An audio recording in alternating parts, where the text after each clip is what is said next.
Thank you. I would like to call to order the March 15th special meeting of the Everett Public School Board of Directors to order. We'll first have a screenshot of our closed caption. Closed caption is being provided by Zoom solely for the convenience of our viewers.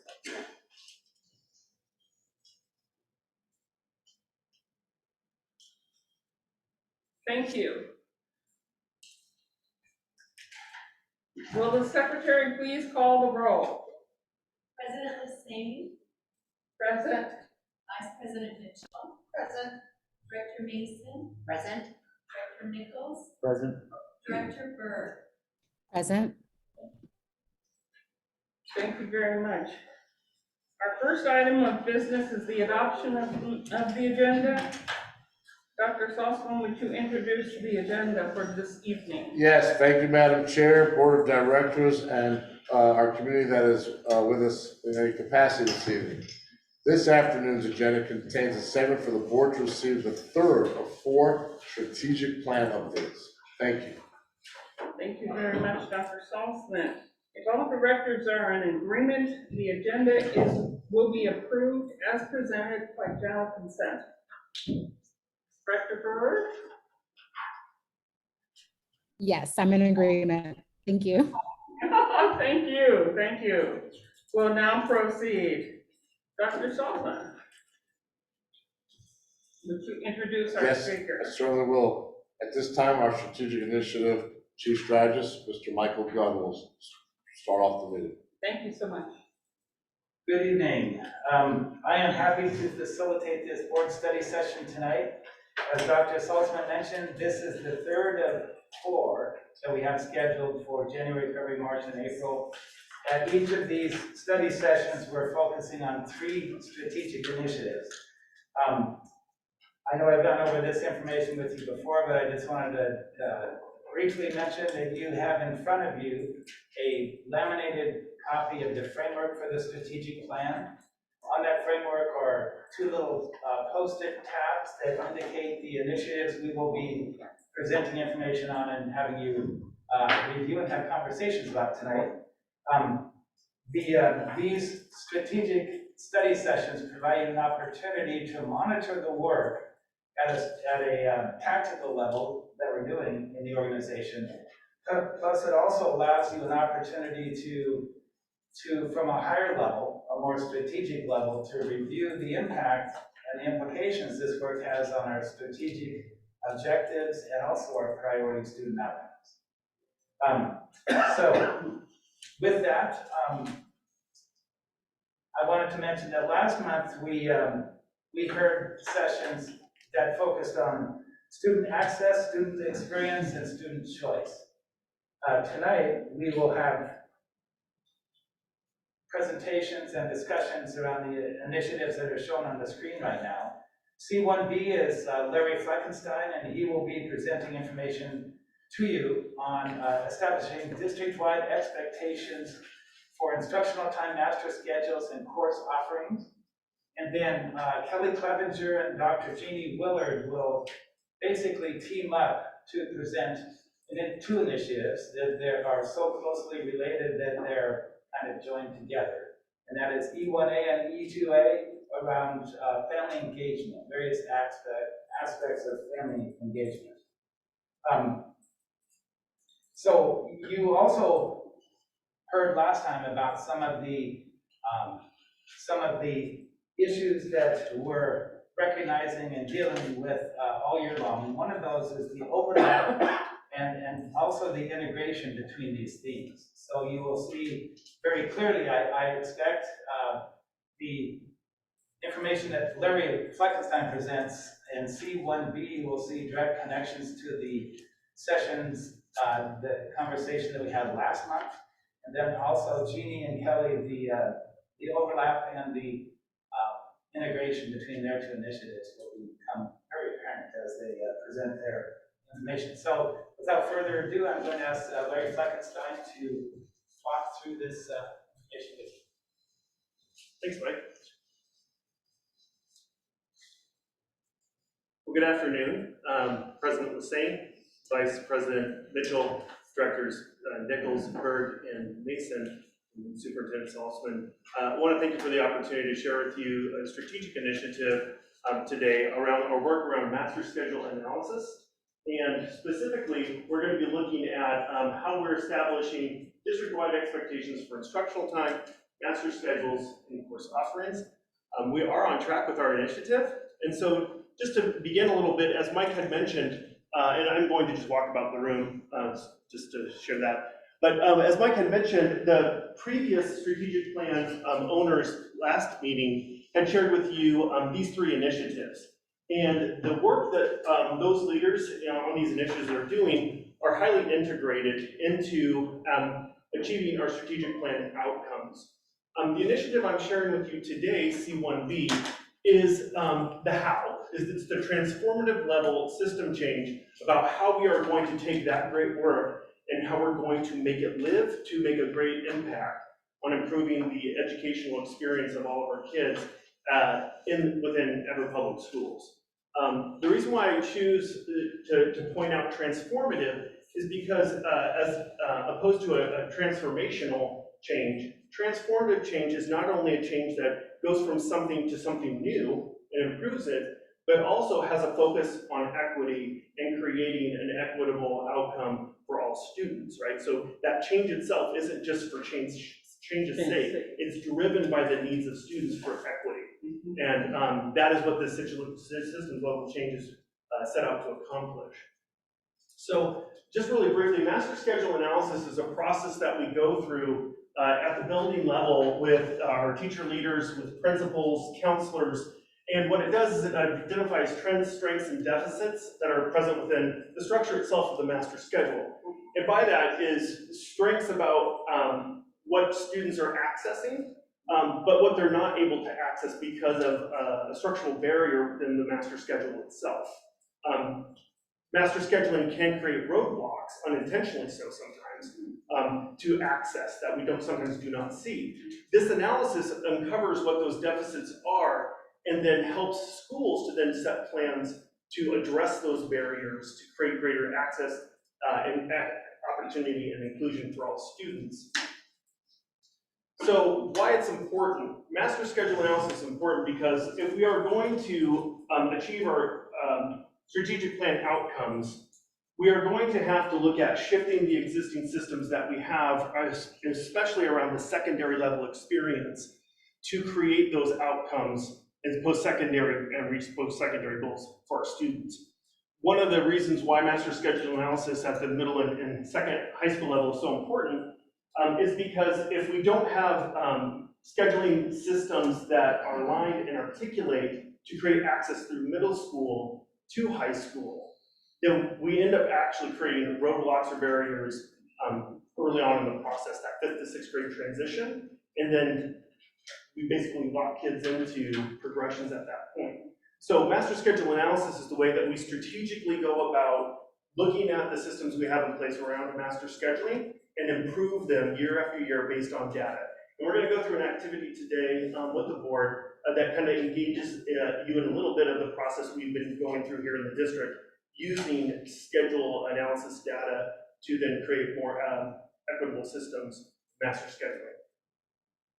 I just want to also root real quickly before we get into the successes and what we've done so far, just the rooting of this work in the board policy 0010, which is your diversity, equity, inclusion, and belonging policy. I've specifically highlighted that second paragraph there. If you just take a brief minute to acquaint yourself with that, and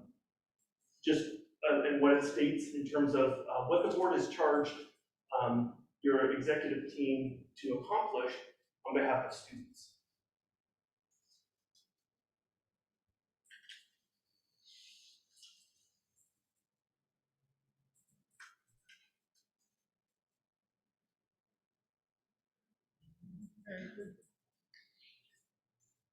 So this, we're kind of looking at that last sentence.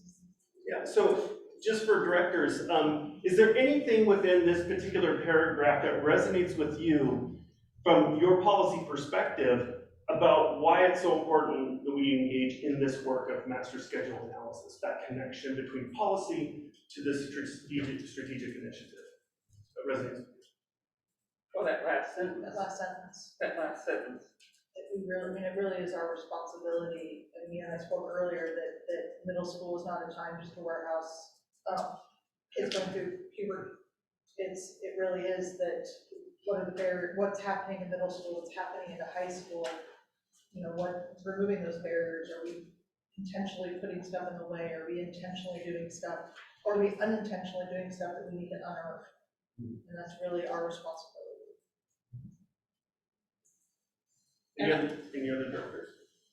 I would say also that one sentence that says we recognize that these disparities contradict our beliefs. We hold fast to those beliefs and values about every student can achieve, and we affirm that. And I think that's very important. Thank you for that. And it goes to that quote about once you know better, do better, right? And this master schedule analysis process is about the process how we strategically know how to do better, know better to do better, right? So I appreciate just taking a moment to look at that and make a connection to our work.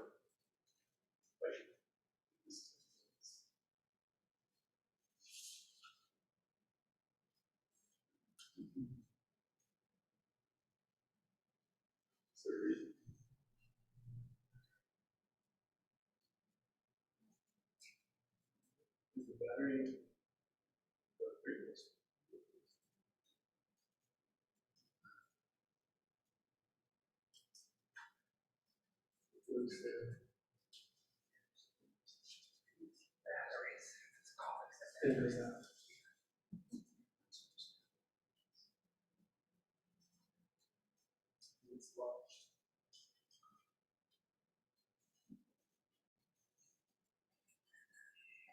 Apologize for the delay. No worries.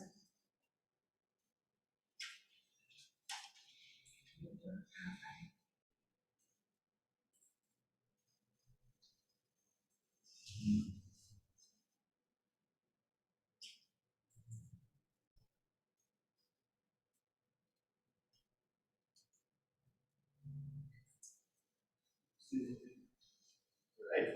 Well, thank you for that little pause in the presentation. So moving on, some of the work that's been going on this year, on this particular slide is a culmination of actions that we've been taking this year on master schedule analysis and work within the elementary level. So master schedule analysis, we really think of high school master schedules, but there was a lot of work to be done also to align and to articulate a consistent master scheduling approach in our elementary schools.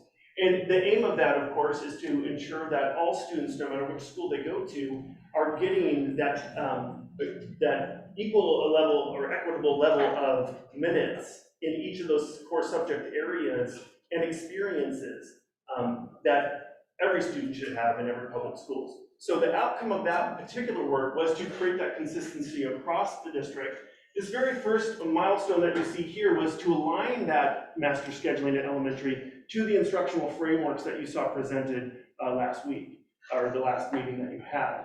The other thing that we've been accomplished within this initiative is the implementation of elementary master schedules for those minutes and blocks. We've also seen, and currently is ongoing, is our auditing to make sure that we do see alignment not only of the master schedules themselves across schools, but that in each classroom we see it living within their daily schedules. And that is part of our instructional walks that we do within the district. We've also, in this initiative, developed timelines for master scheduling across the system, so everybody is aware of that. And then we've been working on developing the e-school system, which is where we electronically do our master scheduling, preparing that for the shifts that we will be making within master schedule development. And so up here on the screen is just a couple examples of some of the work that we've done. Here on the right-hand side is just a sample snapshot of what an elementary master schedule would look like. So when you go to visit a building, you know which grade levels are in which content area of instruction, and you can navigate the school very easily. It also is designed to make sure that we get the maximum amount of opportunity in the elementary level for push-in support, the push-in instructional model. Here are some photographs that you see on the left. This is a classroom that we have at Hamburg Creek. Students are getting the access here to our English language arts curriculum pieces. You can see that they're using technology to do that. That's making sure those kids have access to those things. And then here, one of the things we really focused on by creating equitable master schedules is the time for science. Because teachers are really focused on reading, writing, and math, we still need to make sure that science is taught regularly in the classroom. And so this master schedule development helps to create that consistent access in each classroom throughout our district. At the secondary level, some of the work that we've been accomplishing here on this initiative so far this year is to identify, collect, and prepare data on master schedule to determine the disproportionality and those barriers that may exist. And I'm going to give you a snapshot into that in our activity today of what that work was like. The secondary schools analyzed their 2021-22 master schedules. So that's their master schedules in place this year. We went through a process, working with principals first and then bringing in counselors to analyze those master schedules. Secondary schools then from that work created a plan of action. Now that we are in March, you know it's registration month, right, in our secondary schools. Kids are selecting their courses for next year. Prior to March, the secondary teams got together and set a plan of action about what they could address in this very first year of the initiative to approach and dismantle some of those barriers and patterns that were limiting access for kids and opportunity. And then finally, we've created a middle school master schedule redesign team for the middle level that involves key stakeholders from both the district and the EEA for our middle school redesign that we'll be implementing in the fall of 2023. And I will share some information on that. It's like a initiative phase 2 of this presentation. And so some of the evidence of our work so far you can see is our very first and second session with our principal group here. We asked them at the end of the presentations what word or words best summarize your thoughts and reactions from today's workshop. And some of the things that you can see that stand out here is actionable, pattern disruptor, rigor and complexity. I mean, so they really see this connection to your policy statement for equity and how this particular systematic shift in our district is going to achieve that for all kids. So that was very, very uplifting. Here on the left is the original planning group, district leadership, and Able Schools, which is Always Be Learning, and you'll see a little quick video clip from them. They're the group that we are working with who is actually preparing our data, and we have an agreement with them. And then finally, this is the first work with our principals here around academic intensity, and we'll delve into that a little bit more in the presentation in just a moment. But there are 4 lenses by which we can look at the improvement of master scheduling, and that total package, if you will, is how do we increase academic intensity. And then finally, nice panorama shot here in this room of all of our stakeholders at the secondary level when it comes to master schedule analysis, and that was our work on February 10th with the counselors that David and their teams. So this is just a framing document that just shows what was the work that we set out and paced ourselves working with Able Schools. You can see this particular document is linked with data sets for all the schools. It also shows the dates in which presentations were given. And so we went through a series of 4 different master schedule analysis sessions beginning here on January 18th all the way through February 10th. So the bulk of the work on analysis took place in about a month period. And through that, our schools were able to develop action plans about how they would be tackling and addressing those patterns and barriers within the master schedules this year. And so that work with Able identifies 4 basic levers of change within the master schedule, which relates to academic intensity. Persistence, which is do children, when they take a course, do they actually see it through and they finish the class and they give a passing, hopefully more than passing, a grade. Course progression, do they start a path and a course progression, they get resistance and they just stop and they take a different course. course, right? They don't actually persist and the rigor through. Advanced coursework, which is the advanced options like that we have for AP or advanced courses within our program, college and the high school, dual credit classes. And then finally, the lens of equity. Are we seeing disproportionate patterns of students enrolled and finding success, or both, when we look at the opportunities within our master schedules?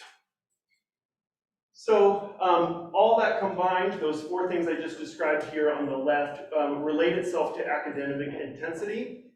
That those lenses are applied into these five core instructional areas. And then the data itself ends up getting ranked in terms of if we attach a numerical score to it for the analysis purpose.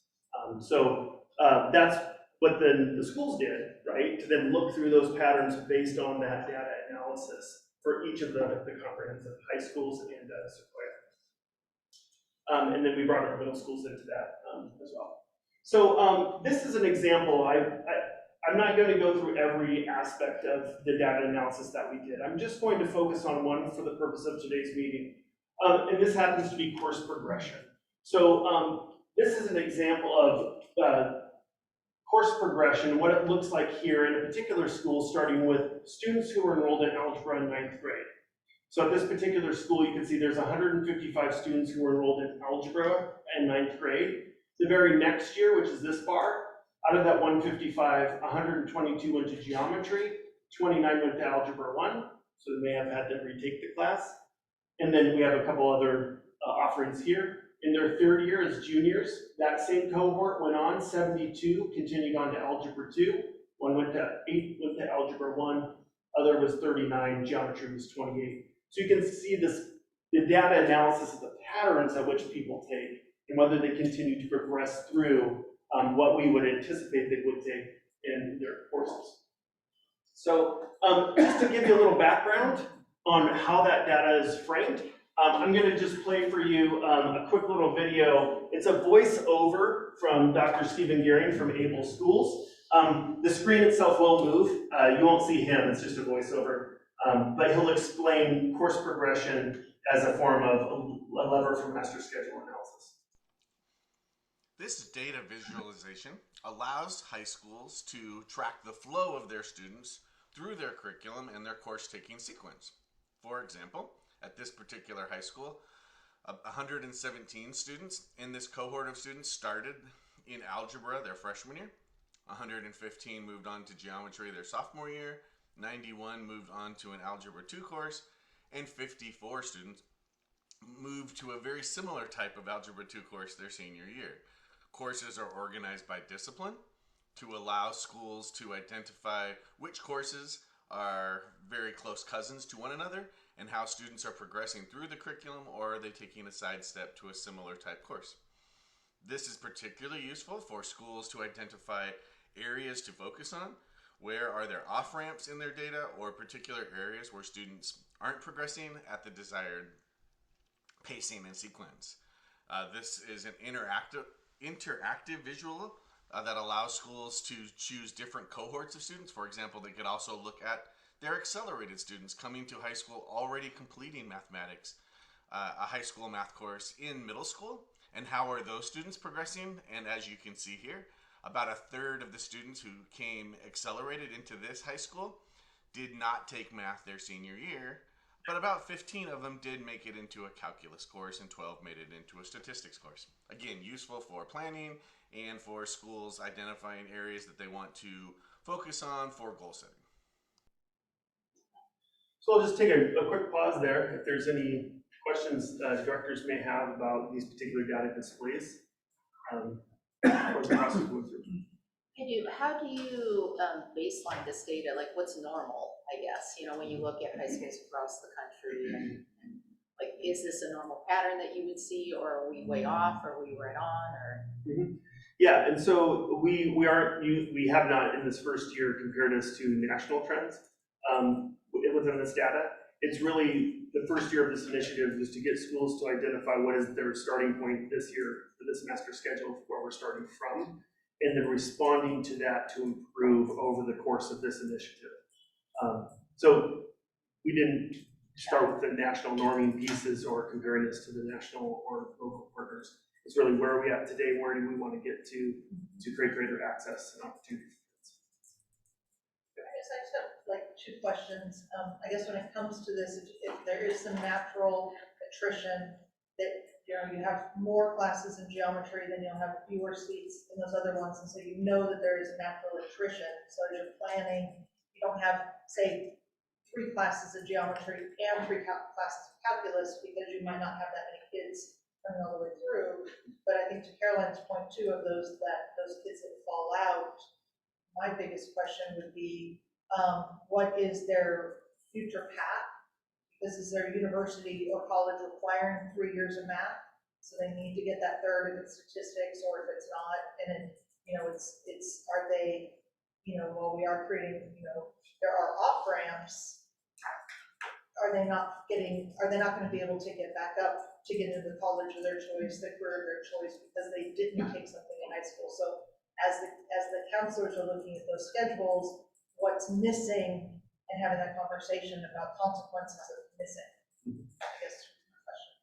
Yeah, absolutely. And to your point, this data can be used by counseling teams, by administrators to have conversation with students to make informed choices relative to their post-high school plans about staying on that pathway, continuing the progression, and not taking an off-ramp, if you will, right? It can also be used, like you said, also for advanced planning of a master schedule to more accurately dial in. I think the proactive nature of this work is to say, do we want our students to have access a 4th year of math because here's these benefits, and specifically related to a student's high school and beyond plan, specifically for this student, that 4th year math is really important. This data helps us to understand what the current trend and pattern is now, and if it's not meeting the needs of our kids, now we're able to respond to it. So all these questions that you've come up with is very much the process of which the schools and the counselors went through when they were doing this analysis. I think what's important, listening to the questions, is when you do comparison nationally, so a master board analysis is a practice that you do nationally. You really dig deep the master board. But then going back to your question, it's really looking at where are the gaps, where are the gaps that we're missing, and then talk about going back to the equitable outcomes that we're not missing anything on that. So when we talk about where we compare to nationally, we haven't done that yet, but the process of doing a master board analysis, because we're going to do this in elementary, middle, and high through the system. That's why we have everybody at the table. That's going to be an EAA with us and so forth. It's really interesting. It's a great use of data. Yeah. Start looking at this. I just have a quick question, if it's okay. So the data is really fascinating, and I'm just wondering, what is other as we look from geometry over to, some 72 go to algebra 2, and then others 39. What is that? Great question. So in our first year of porting data along with Able Schools and developing these data displays, one of the things that we identified in the data is our course titling, specifically here at Everett Public Schools, didn't necessarily match up with Able Schools database. And so as we do this work in iterative years, we are working to refine that. And we've had an after action meeting already with Able Schools about that work going into next fall in preparation for this work. So thank you for pointing that out, Director Berg. It is something that, because of the titling, it didn't match up well, and so it just goes to the category of other. I would say that when we go into the data displays, when you click other, it gives you all the course titles that we did use. So it didn't actually make its way clearly onto the diagram, but the data is still there. And I guess my other question is just around check-in points, because these are pretty big breaks, right? So to Director Mitchell's point about it limiting potentially access to a 4-year university, right? Depending on what decision a student or their family makes about math. So I guess, and I just haven't seen it, are we checking in with our students at these decision points in their high school and beyond plan? Because if at the point where they're saying, look, geometry isn't for me, or algebra 2 isn't for me, that's a decision point, right? So that at that point, they're potentially closing the door, or at least the immediate door, for a 4-year college? And are they actually being checked in with at the counseling level? Yes, and that's exactly this part of the system, Director Berg, that needs to be strengthened with this analysis. This data is showing us that a lot of perhaps some of these choices children have made could be avoided, or we could help counsel them better by using the data and knowing how this is going. So very much to point why we're doing this work is because it helps us to do a better job to help those kids get to where they're going to go in the post-secondary plans. And another thing too is that once we do have that opportunity to reevaluate and to counsel students, we should also have, you mentioned off-ramps. We should also have on-ramps to allow them to get back on track. If that back on track on-ramp happens to be during summer, or taking extra classes via online, or whatever those things or opportunities may be, because we also need to include that, because what we can't do is to limit a kid's opportunity to go to, say, a university if a requirement there is to have 3 years of a certain math.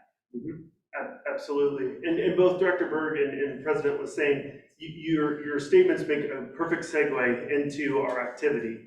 And so on the screen here, if I can direct you to that, we're going to go into an activity where in front of you we have a colored folder. And so I think Director Mitchell and Mason, you have the same colored folders.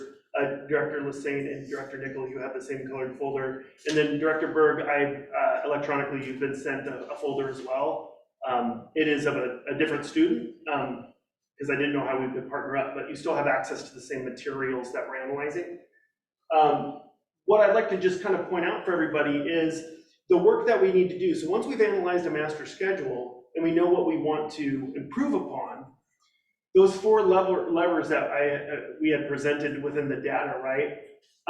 The work of adults to work with kids around persistence, course progression, advanced coursework, and equity, that has to be the work of adults with kids, right? And that has to be what we do at those checkpoints, Director Berg, that you mentioned, we need to strengthen. And so I just want to point out, for each of those 4 levers in the Board of Directors policies, you have policies already in place that support that work. And so specifically for persistence, EPS policies 2401 through 10 and 415, those are your mastery-based credits policy, where if a student were to fail a class, or we can take an in-course exam, a way to recover credits, showing that mastery, even if they had a hiccup along the way, right? And then course progression is policy 2216, which is academic acceleration policy. We automatically schedule them in the next course in the progression now, based on policy, and then they have to actively not take the course. Advanced coursework, again, you see the graduation policy there for 2410, graduation requirements in 2216 for academic acceleration, and then your equity policy 0010. So in Everett Public Schools, we are prepared through board policy to do this work, and we just need to get going on it, right? So at your seats, if you wouldn't mind, with a partner having the same colored folder, you're going to analyze your student's academic profile for either math, English, or science. You get to pick, you and your partner. Go ahead and follow the directions. The very first handout in your folder has the directions and a little activity worksheet on it. And you can just go ahead and follow those directions and work with your partner to complete their profile, okay? So the information in front of you is to help you, right, with going through analysis of your students' information for course progression. We're just looking at course progression, because we don't have a lot of time, okay? So I am available, all staff is available. You can flag any one of us down, call us by name, we will help you at a moment's notice. Okay. And we're gonna take about 8 to 10 minutes or so to do the activity itself. Okay. And then I'll call you back to Gotcha.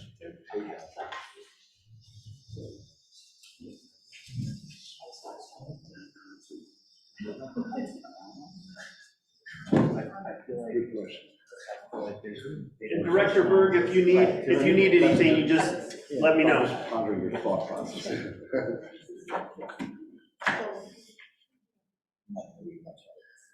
Why do you say that? You were a student, therefore you're an expert.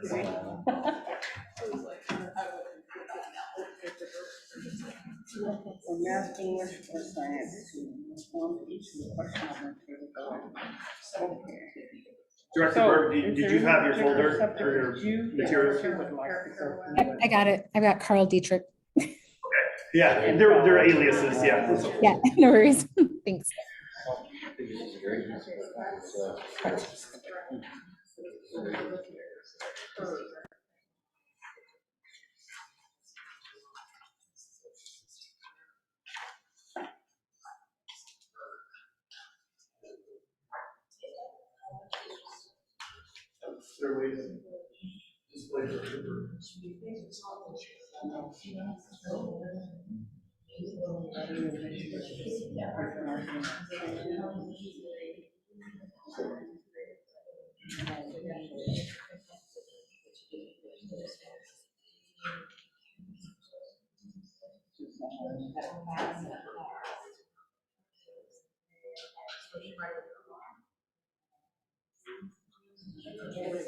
Mostly, I would say, for this particular English, look at English to see it. Option A, minimum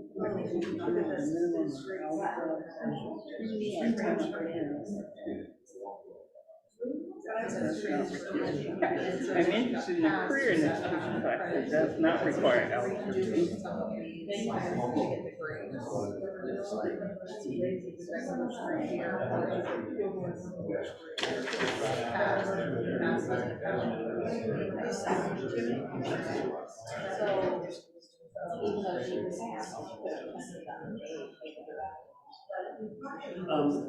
Crediting from international schools, because the systems, they don't function respectively for United States.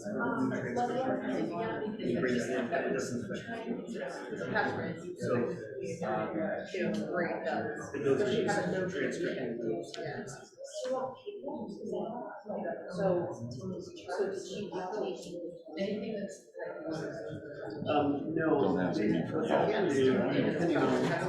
Yeah, it depends on, so she took them in these years supposedly, right? I gave this particular example, it's called. But anyway,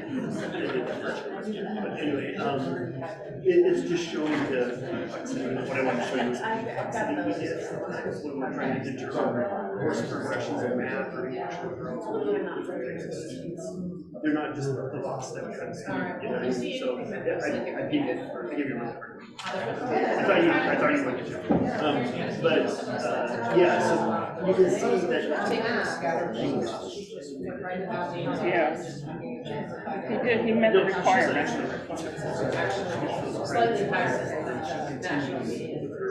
He met the requirements. So she was there.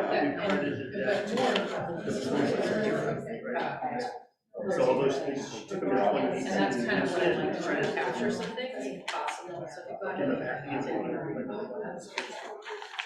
thank you in advance. Yeah, I know I have it, it's just being able to locate it, so. Yeah. I think the key piece is looking at either English, math, or science with the course progressions we have in our course catalogs, just narrowing in on the courses that are transcribed for high school. I don't find any problems in the classes English, that exist. there's math and science bias. To see In whether or order not she to actually meet the did requirements progression itself. at all. Unless I'm missing something.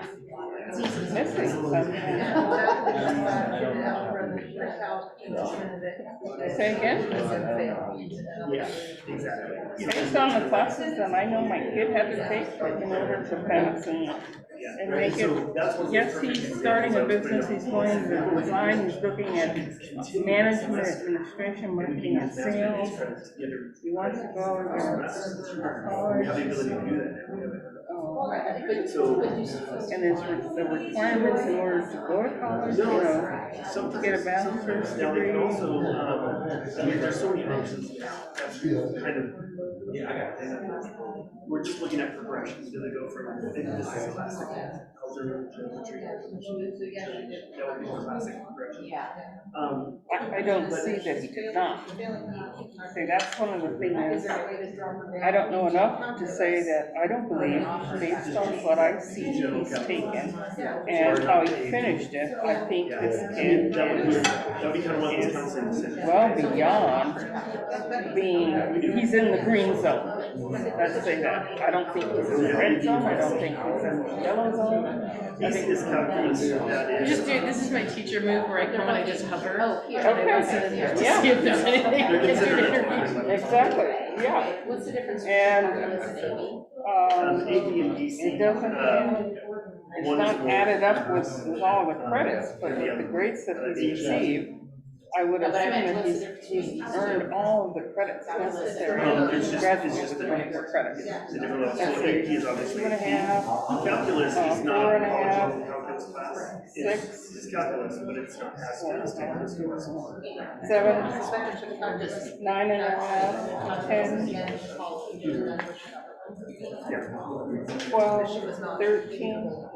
13 and 3. That doesn't seem right. My intent wasn't to make this confusing, but just what we Yeah, do. so, We talk but strengthening 16 and counseling systems. 4. Yeah. This is the kind of analysis where you carefully look at that. 16 and 6. 16 and 6. We're getting to 22. Based on this letter, if she's ready for it. But then it could also be, I know I still refer to that. So the students completed a full year of English as a freshman, a full year of English as a sophomore, and is halfway through.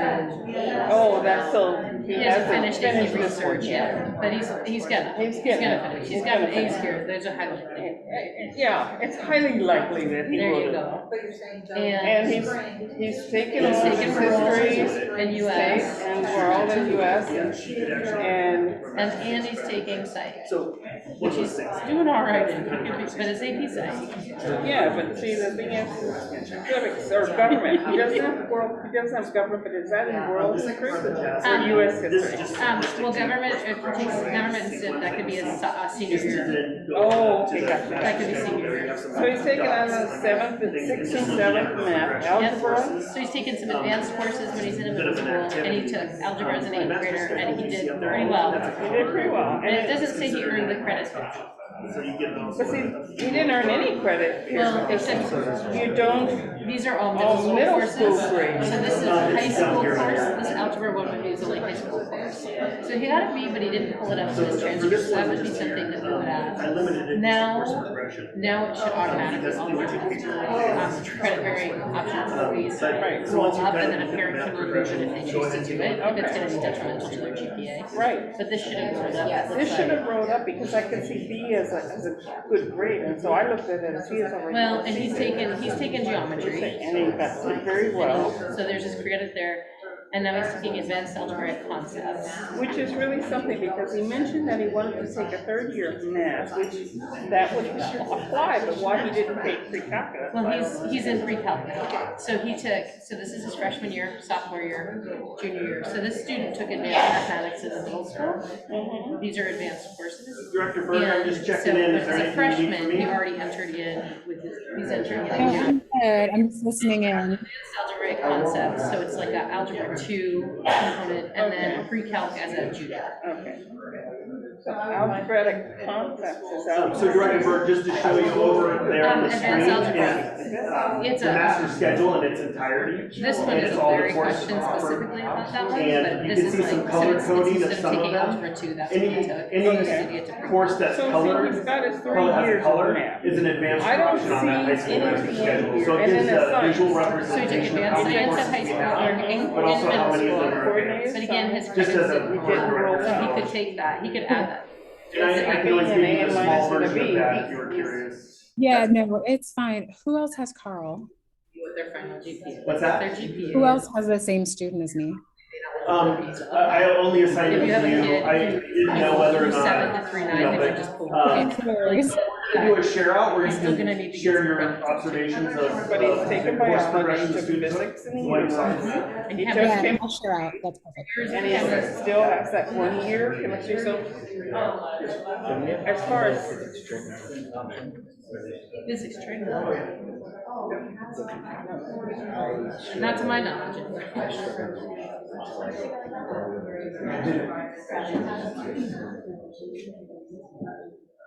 No. I took trig 2, algebra 2.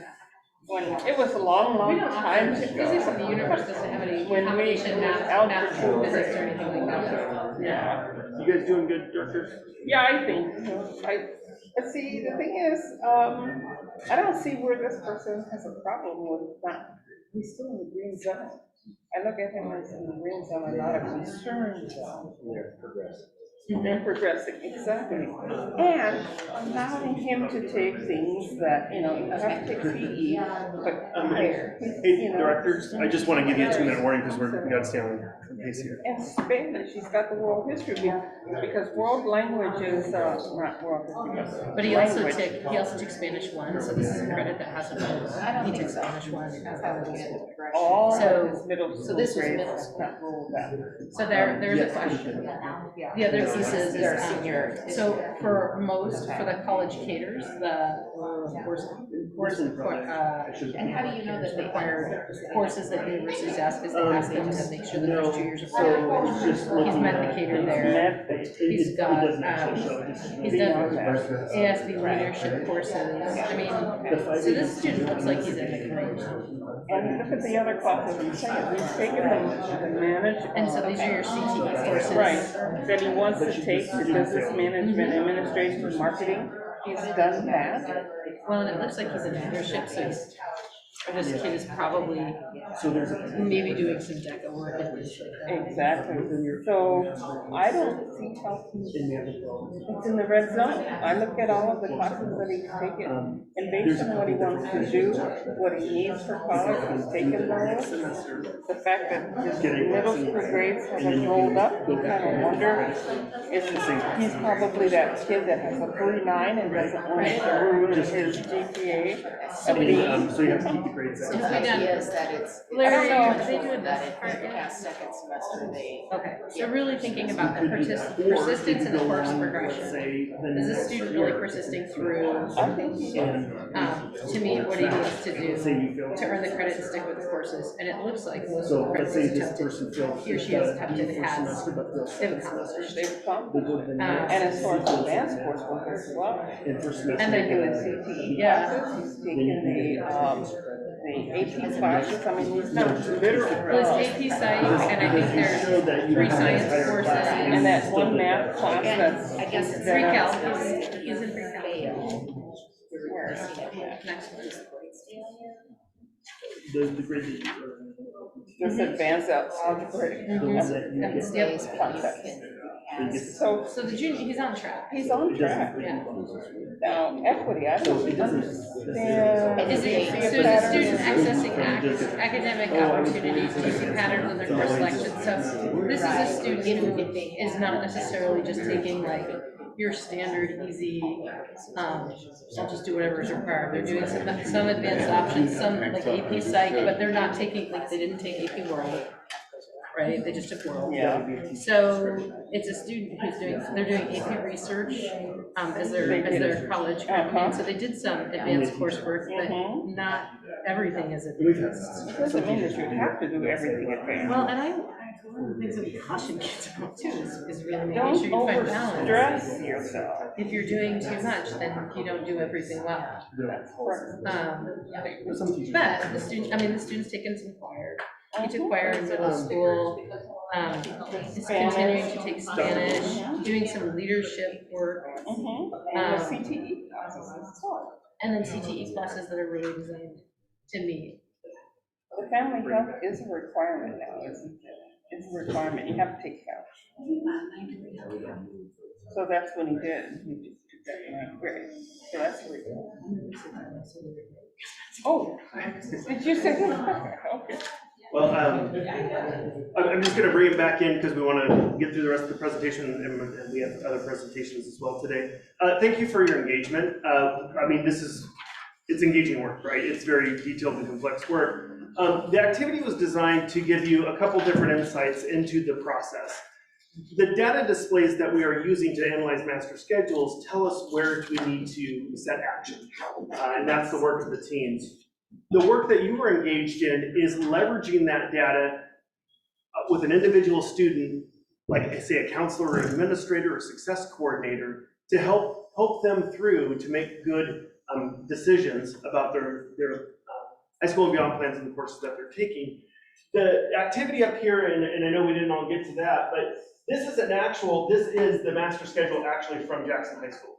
All of the courses in their master schedule are up here for your display, where you see the different subject areas, like this is English in orange, fine arts here in purple.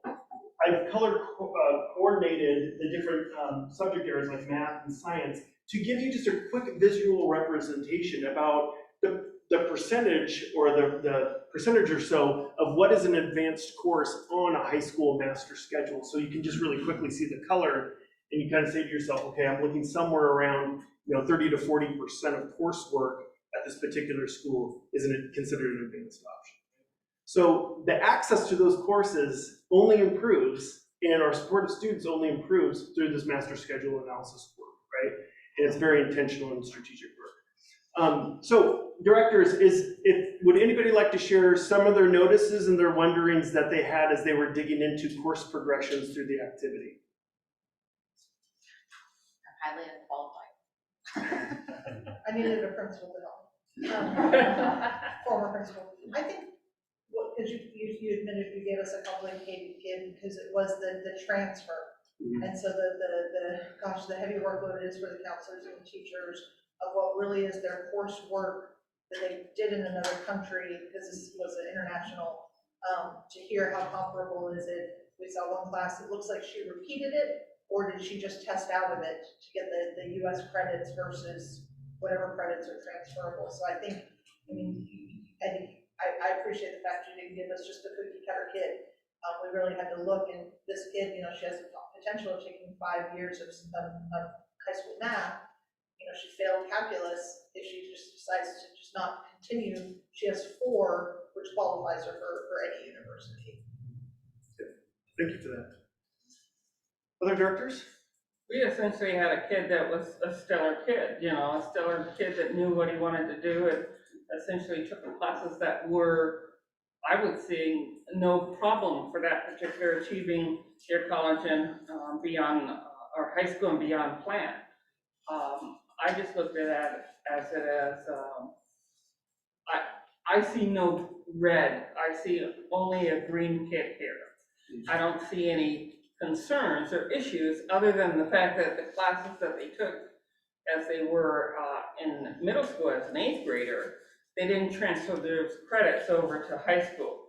Was it, as we discussed, was it because they had 3.9 GPA in high school and didn't want to have a B or an A- bring down that GPA, in preparations for going to college? But I did not see any pattern that would suggest that kid was in danger of meeting his plans and what he wanted to do, even achieving the opportunity of going to college. So, thank you. Director Berger Nichols, do you have anything to share? Yeah, I can jump in. I think for me, the student that you gave me, I think at the outset looked kind of like the stellar, yep, he's got everything together, but when I dug deeper into the actual grades, and it seemed really spotty, right? And so for me, I feel like this student would really benefit from mastery-based learning because it seems like there's a couple of D's, a lot of C-, some A+, and they, at the end of the day, they're taking the classes that they should be taking, the right progression, and they are passing the classes, but are they really mastering the skill set?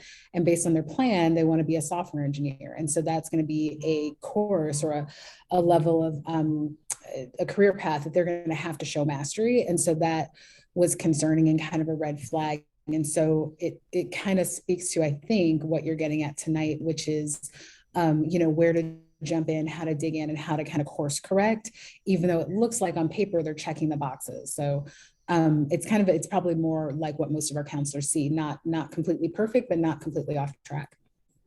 Yeah, good observation. Thanks for sharing that. Well, so thank you for engaging in that activity. I'm going to put the presentation back on the screen here shortly. I might need some help to do that, just in case.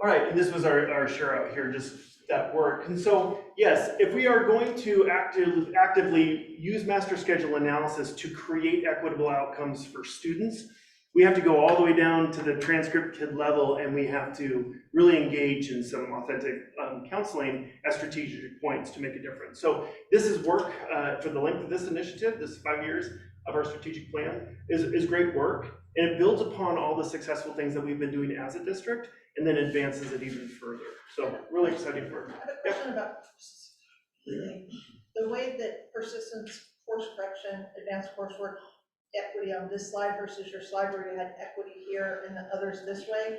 I'm really wondering if the buildup of this slide, I mean, when you look at persistence, is it equitable? Course progression, is it equitable? Advanced coursework, is it equitable? But equity, instead of being the last So step, linear. needs to be either above or below, because it is part of all these three things. It's not the end result of all these three things. Yeah, nice. That's a great observation. I would say that we apply this information within the data. You can apply it to obviously cohorts or whole groups of students, but you can apply it to the individual.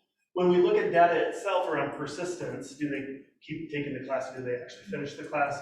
Do they take the next class within the progression? Do they take advanced options within that progression? And then finally, do we see disproportionality of students accessing and finding success within those given courses, right? That's that last lens, is the equity lens. I'm saying we need to look at equity as persistence. Did they actually, what are the barriers to them moving on to the next? And do we have barriers in there that we're putting roadblocks in to that course progression, not just roadblocks that advanced coursework are being successful? I see equity needs to be through each of those things. Lens through everything. Yeah, and because if they don't move from algebra 1 to algebra 2 or algebra 1 to geometry to algebra 2, why not? What barriers are there? Not just were they successful, did we put barriers that they couldn't even progress, or that they weren't successful in the class because of some implicit or explicit bias that's happening in the classroom or in the school, that there is a persistence. In this particular exercise, I don't know if we could say that we could see equity in it, because we don't have several pamphlets identifying different kids and what they're taking and comparing them each to each child have the opportunity in order to get in that particular class or coursework, or did each child get the same kind of counseling to allow that child to make the decision, do you want to take that particular pathway, do you want to go in that particular, so I don't know if equity is part of this extra shot. No, this equity through a data analysis was not possible through this activity.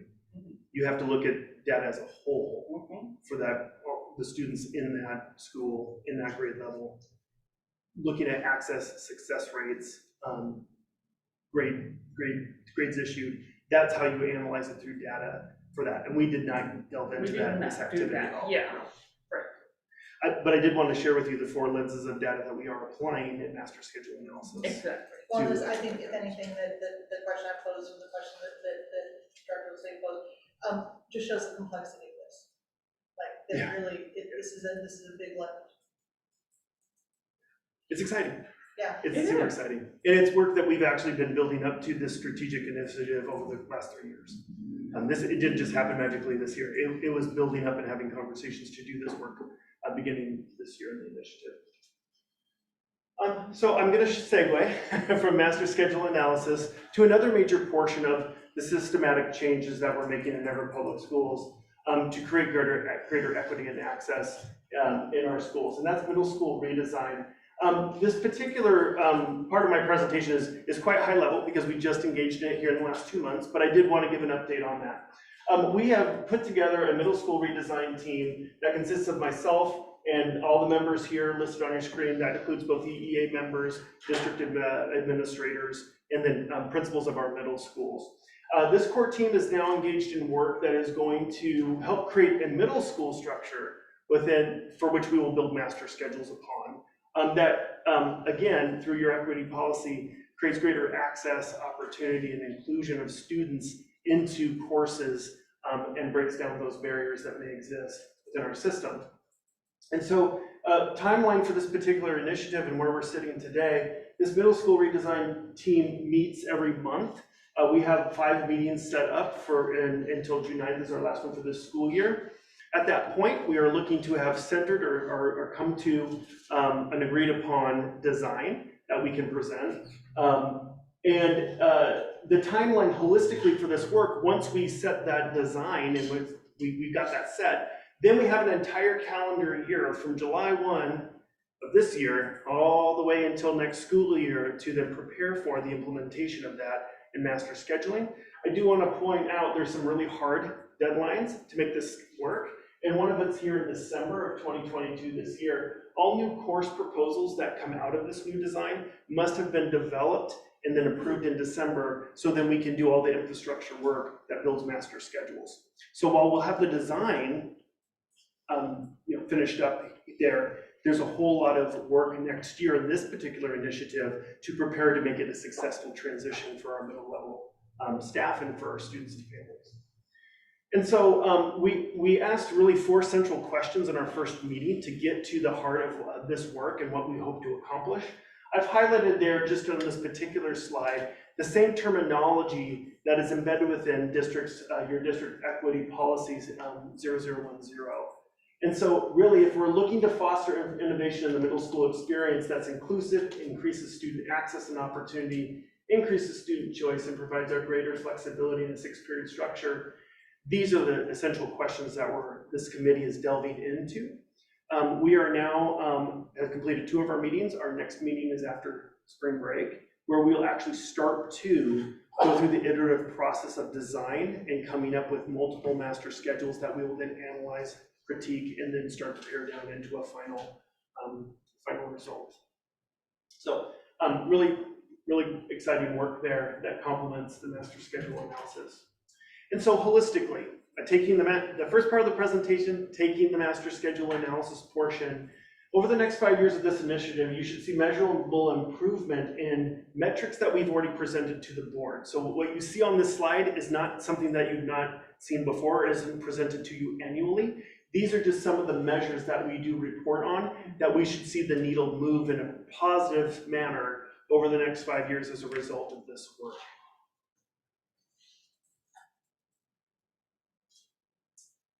And so the finishing up here in year 1 of this initiative is to draft secondary master schedules, and then they review those with regional superintendents, principals prior to July. And then we finalize the master schedule design, that process. Year 2 of this initiative has 3 major areas or focus of work: development of a communication plan for staff, students, and families about the middle school redesign structure, strengthening use and access to 4-year planning tools and Naviance for students and parents to increase academic intensity, and then district staff developing those proactive supports, adjusting instructional maps, course proposals, professional development, all those things we need to do to successfully implement the new middle school design in the fall of 2023. So again, just want to root this work deeply in your policy around equity. It is the real innovative work that is ensuring conditions for success and for all kids by removing barriers. And so at this time, do you have any questions about the systems level work or strategic objectives or the impact this will have on students?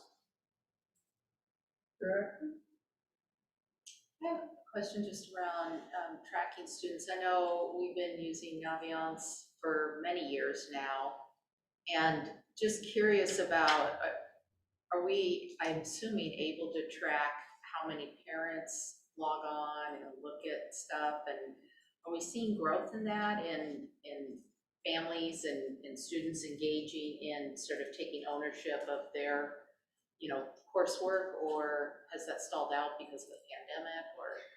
I don't personally have that data to give an Yeah. answer, but it's something I'm sure I can engage staff. Staff? Do you have There's staff? Dr. Woods over there. Yeah, hi, thank you for that question, Dr. Mason. Currently, students can log into Naviance, but we don't have a separate parent login.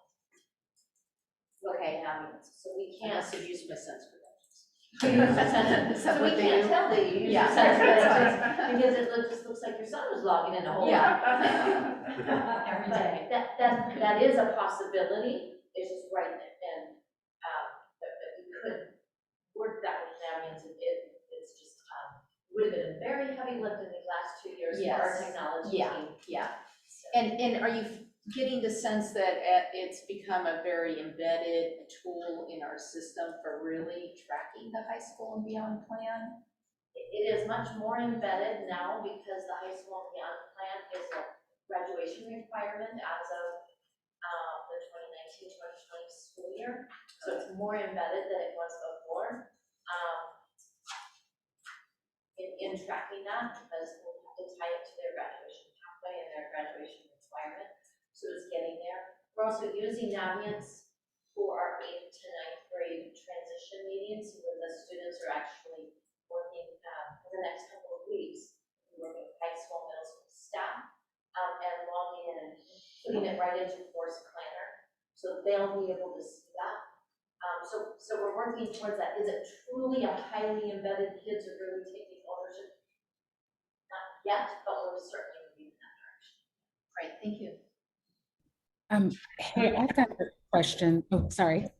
Go ahead, Director Kerr. So, Dr.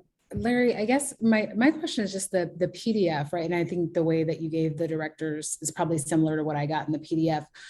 To Director Mason's point, right, about Naviance, as a parent, I will tell you, we don't pay any attention to that. There's like just too much. We're drinking from a fire hose. We're just trying to figure out if our kids made it to school, and and that's like the most engaged parent, and then everything else with PTA.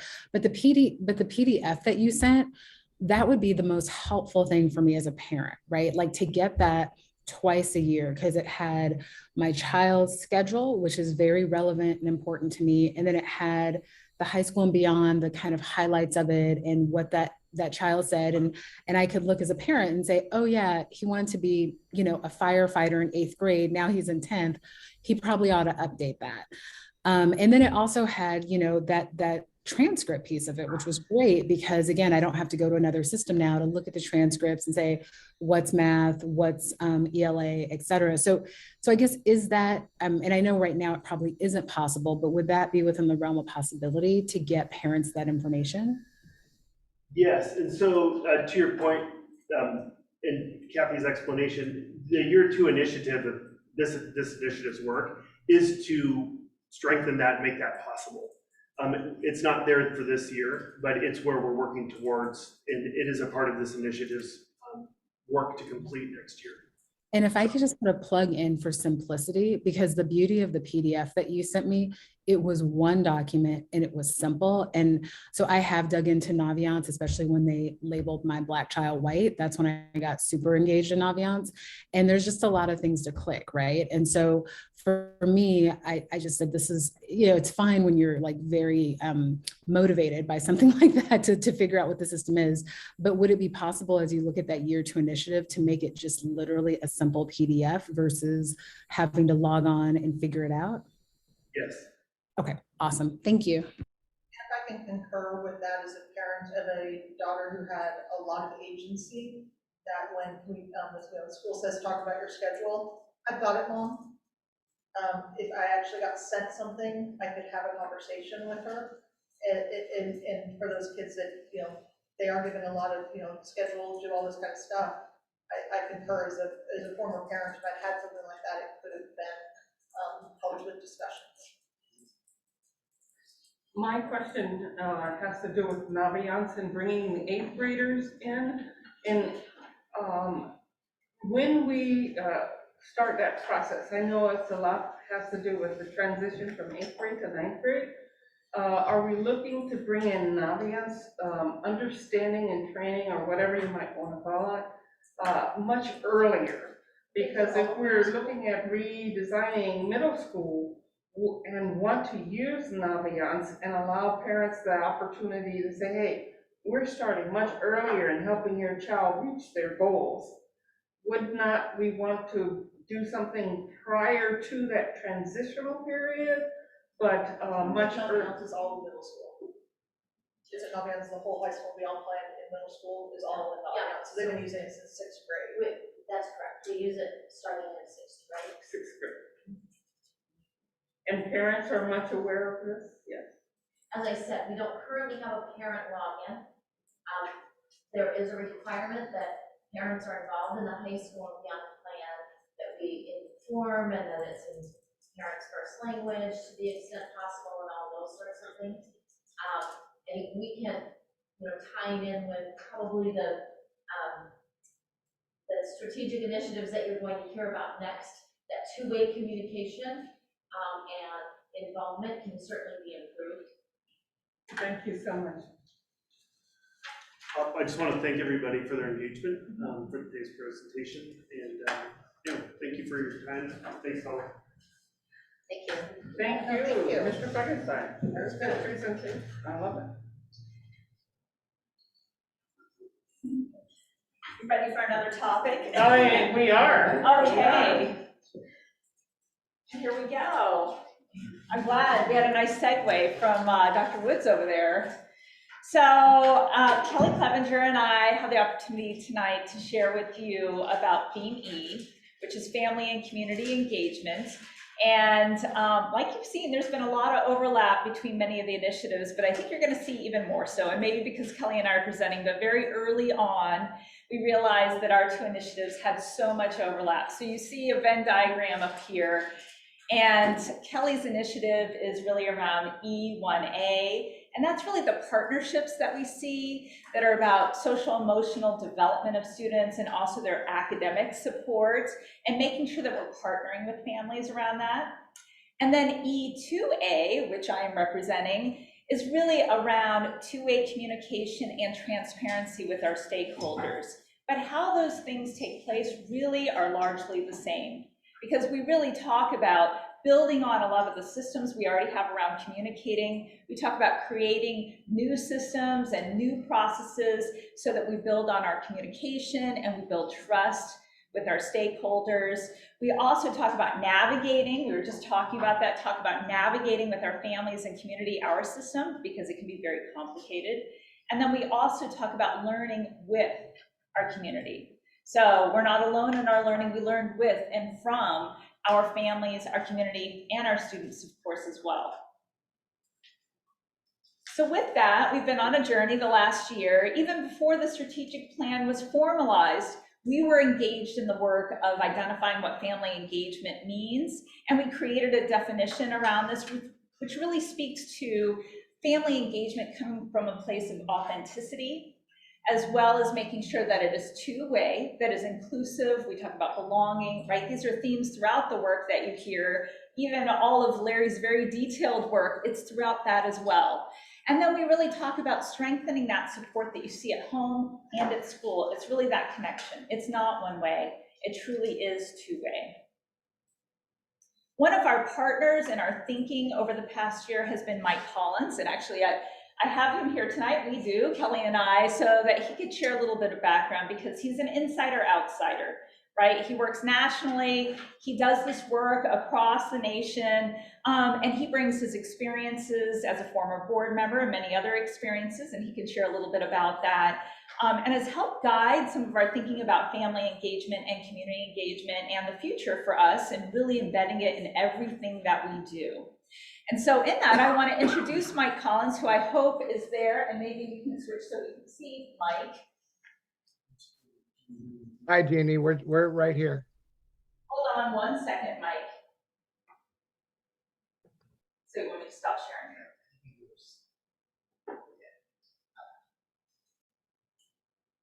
There we go.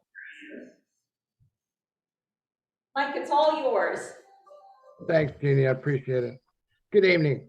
It's an absolute pleasure to be with you. I'm Mike Collins, but most importantly, I've had the privilege for the last 2 years to work with your leadership staff and also your principals on this very, very important work around family engagement. And I want to share with you, it's been a privilege and an honor. Very, very briefly, I sit before you as one of you. I spent 2 terms as a suburban city school board member in a district slightly smaller than you. And then I spent 2 terms as an elected member of the State Board of Education in Ohio, because in Ohio, we actually run for office. And I was silly enough to do it, let's put it that way. But I also have been a business owner for 41 years. But most importantly, I'm here as somebody, as an admirer of your work, and also as someone that's absolutely committed to family, community, and student engagement in the educational process.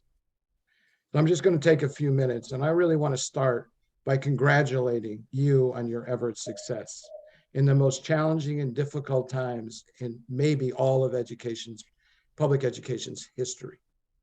We all know that the past 2.5 years have been, or 2 to 2.5 years have been unbelievably stressful, but I think they may be the most difficult years in all of public education.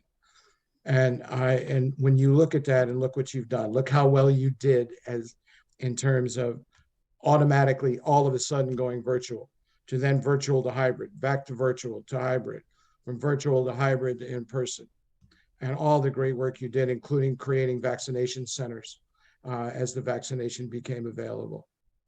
Also, the parent outreach you did during that time, how you did all that survey work, and you began to use Let's Connect, and you did all you could to reach out as best as possible. And then now, most recently, in terms of being recognized by your own community, which is most important, I want to give you a big tip of the hat. When you had 12 districts in your environment and only 5 passed a levy issue, and you passed it substantially, that's an indicator of what your commitment to your parents and your community means. So to start with, I just want to start out with a congratulatory statement. Now, let me just take a few minutes and kind of create the setting, just a touch about where it's been, most importantly, where it is now, and then where does it go from here, at least as I hope you concur with your leadership that this will take you. So we started out with actually a real conversation for a couple of months around, is there really a commitment to building an educational culture around engagement of families and students throughout the Everett School District? And continuously at the building and district level, there was definitely affirmative statements. Secondly, there was this creation of the Family Engagement Advisory Council, which is made up of certain members of your central office staff and included your principal leadership at the elementary, middle school, and high school levels. And I will tell you, these principals, amidst all the challenges and all the things they have to do, make every monthly meeting or every other month meeting as they were scheduled, and provided great guidance and structure and feedback to what was being suggested, which led to, in March and April of 2021, we conducted 2 principal-wide workshops around the subject and around what it might mean, where could it go at their buildings, and also how it impacted their student improvement plans. So it had actual practical application then, and also had a view to what was coming around the corner. Then we began to take this whole notion of this Family Engagement Advisory Council and the most important work that was also being done around the building or revising of your strategic plan. And we're here tonight so you can hear the family engagement segments of that strategic plan. But one of the things we were very conscious of is, how do you take this Family Engagement Advisory Council work, and then how do you integrate it within the strategic plan so nobody's operating in silos? So that's pretty much painting you a picture of where it's been and where we are at the moment.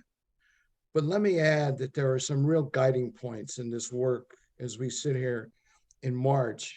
And number one was to recognize, take advantage of, give thought to, and then take advantage of the critical learnings, lessons, and leadership coming out of your Everett COVID experience, you may never have had that much parent engagement in a very, very long time, in terms of they had to be engaged because they were in their house and that's where instruction was going on. How do you learn from that? How do you lead that? And how do you take advantage of it as you begin to build a family engagement culture? Secondly is recognizing why family engagement is more important now than ever, because you have access to more than you've had in the past. You actually are in a situation where it's probably more important than ever, because I want to call them not learning losses, but learning opportunities. But there's still going to need to be this collective support to make sure that what moves forward makes up for what was troubled by the effects of the pandemic. And then I want to talk a little bit of, just for a second, if I may. In addition to my work in my consulting firm, I'm blessed to have an opportunity to lead a fairly significant national superintendent search firm. And I got a chance to see districts all over the country. As a matter of fact, in the last 19 months, our firm has had a chance to work with 61 school districts. And I will tell you, there's always conversation around engagement. Some of it's around engagement around the superintendent search process. But more importantly, it's also about, coming out of COVID, it's engagement with school boards about, so what do we do with this community engagement? How do we build it? How do we take advantage of communities, both in terms of what needs to happen for students, and also, in all honesty, how to deal with the trials and tribulations that are going on around the country and some of the vitriol environments that exist.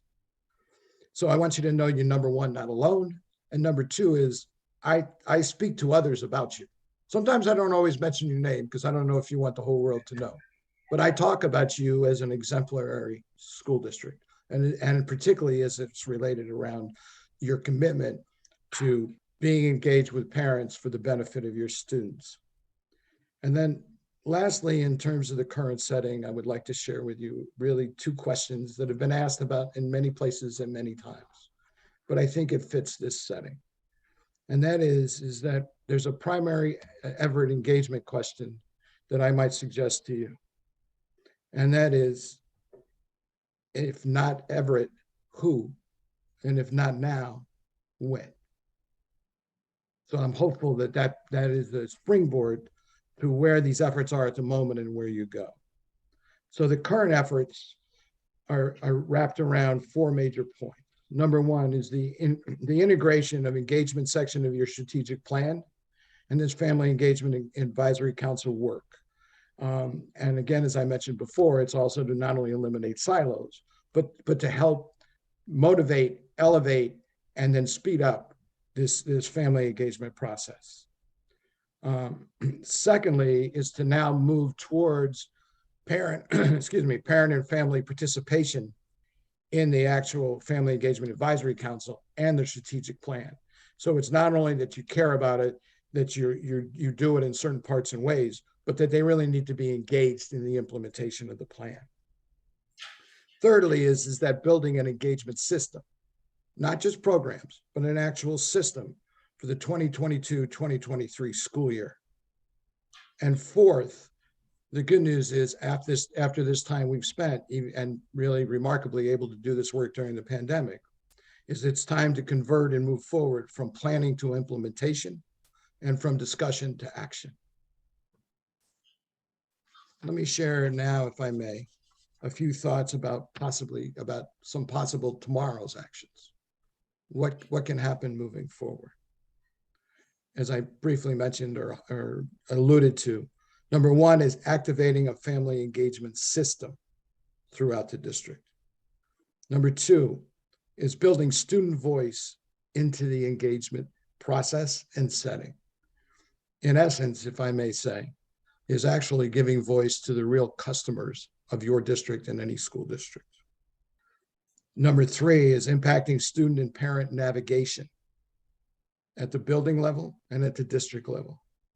One of the first most positive steps you can offer any engagement or process or any individual parent is there's steps into learning how to navigate their classroom, their building, and when necessary, the district. This engagement work facilitates that in great fashion. Number 4 is influencing and affecting district practices and programs. And when I say affecting, I don't mean, turmoil or fussing. What I'm really talking about is them really wanting to share what their concerns are and real listening. You listening to them listening to you, and building basically a neighborhood of understanding. Number 5, raising parent understanding and support levels. You already have a great indication of the support level in your levy success last month, but that's not a laurel you can sit on, because that doesn't necessarily impact their child in that classroom, which is what they care most about. So when you raise this parent understanding and support level, engagement has its challenges. Engagement has, I need to be willing to listen and hear, and to actually begin to think about our thinking and what do their thoughts mean on one side. But the fact of the matter is that engagement creates levels of support districts haven't enjoyed in a while. 6, and probably most importantly, there is data across the country over decades that family and student engagement, meaningful engagement, improves student attendance and their graduation rates. And lastly, in terms of tomorrow's action, I would like to say, it actually will support what you exemplify continuously, and that is your commitment to transparency. A few closing thoughts, because we need to move on and let Jeannie and Kelly talk about what's going on in your district. But in those closing thoughts, I guess I hope that we begin to recognize that where family engagement is now and ever is not where it will be. There are next steps, better steps, and future steps. Secondly, is that family and student engagement are integral to the successful implementation of your strategic plan and the success of Everett students. Also, I want to just mention that thirdly is that there's a fostering of positive student and parent experiences, and most importantly, academic success as your engagement success grows and fosters. And then I just want to share a personal thought with particularly the board. As a previous board member at all levels, and I will tell you the city level and the direct contact with students was much better than the sometimes political nonsense at the state level. I just urge you to know that. I found it out the hard way, but it was very true. But I want to recognize and applaud your interest, your foresight, and your thoughtfulness and student-centered thinking as you build this around your commitment to the continuation of this important engagement work. They all go hand in hand. You can't get real engagement without foresight, thoughtfulness, and student-centered thinking. They are definitely a hand-in-glove environment. And I really want to applaud your interest and willingness to do this work. And I'd like to close, if I may, paraphrasing one of my favorite literary people, and I'm paraphrasing a quote that's probably my favorite quote of all. And that is that, in my paraphrasing words, the district that gets ahead for students is the district that seeks the circumstances they want. And if they can't find them, they make them. And I believe family engagement is the key to making them. Thank you for these few minutes to be with you. I want to tell you that it's been a privilege to work with your leadership. And I am thrilled with where you are and where you're going. And I feel privileged the opportunity to work with you. Thanks, Jeannie, for the few moments. And I think, Kelly, it's your turn, as they say. It is my turn. That's true. When you switch to the slide, okay. So I'm going to direct you over here to this side of the room here. We have some posters here, and what we're going to be asking you to do a very short little activity at the end after we go through all this. But I wanted to let you know that when we were coming, Gigi and I were working together last summer. we were trying to think about what are the outcomes that we want for our strategic plan. And as I'm looking at the 3 outcomes, they really go quite a lot similarly to the graphic organizer that we did, the Venn diagram. First one being building a welcoming and a culture of welcoming and inclusion and belonging and social interactions for our families. And really, it really has to do with building that community, building that home, that container, saying you're welcome. And because you're feeling welcome, we sure hope that you will engage with us in two-way communication so that we can understand your family culture, you can understand our school culture. We really want people to be able to learn how to navigate our schools, to be able to have access to school leaders, and then, in turn, then hoping to then thinking that the strengthening families' ability to support learning in our social, emotional, and academic realm. Providing multiple opportunities for students to discuss, for families to discuss their social, emotional, and academic progress through conferences or other ways that we've been able to engage parents this year. And also, just one other item there, like smoothing those grade level transitions, which can be really tricky for families that are having students go from preschool to kindergarten and they're really scared, and then the same thing happens, as we move up. So those are the 3 outcomes that we will achieve as we move forward here in our work.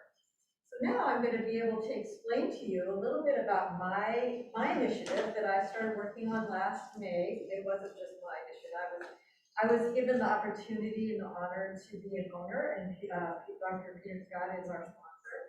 And it really is about increasing the opportunities for authentic partnerships to better meet the needs of our students academically and socially and locally.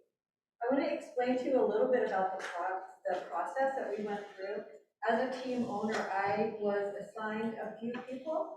I also recruited people in our district to help lay out the plan of how we want to strengthen our parent partnerships. And so we had a number of folks in our on our group. We had folks from communication, we had folks from early learning, we had folks from the diversity, equity, and inclusion.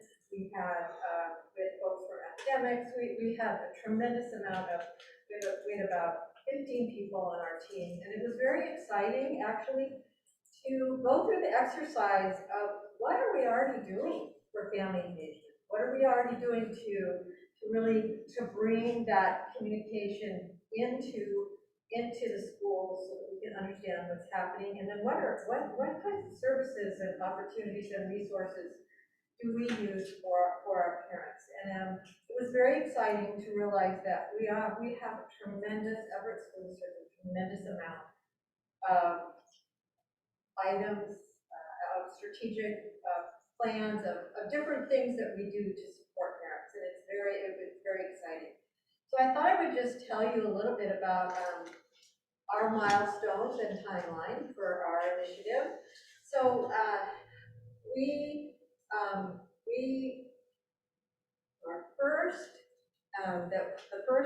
first job that we did is that we were working with our KIT program, and our KIT coordinator with Kids in Transition was actually on our team. And she described establishing 2 family resource centers that are staffed by family engagement specialists. And so that was one item that we decided to move forward with. And we actually, just to let you know, we actually opened our first one last week at Hawthorne Elementary School. And in the fall, we'll launch another one in the South region, or the Region 2. Launching an initiative to involve our community partners. So a way to gather the community partners that we already have, and then maybe seek out some other community partners to help our students with academic and social initiatives, for the strategic plan. Create opportunities for parents and community members to provide feedback on how to increase engagement in addressing unique needs.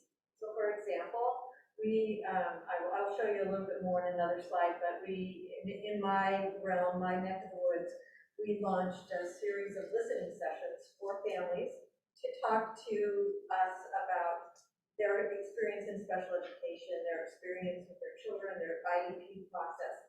And the way that we did that, I'll explain it to you, it was really actually very cool. We partnered with the PTSA, our special needs PTSA, and we had a PTSA member on a breakout room, and then we had one of our staff was there too. But our staff did not talk. Our job was to listen. That's all we did. We listened and took notes. And it was really very popular, and they've asked for us to have another time that they can just be able to express how things are going. And we're going to be working a little bit more with DEI and natural leaders. We've already done a lot of Let's Connect and Let's Talk and those kinds of things. And Jeannie will talk a little bit more about those. Then really what we also discovered, as I previously said, that we really have quite a bit of family and community engagement that we're already doing.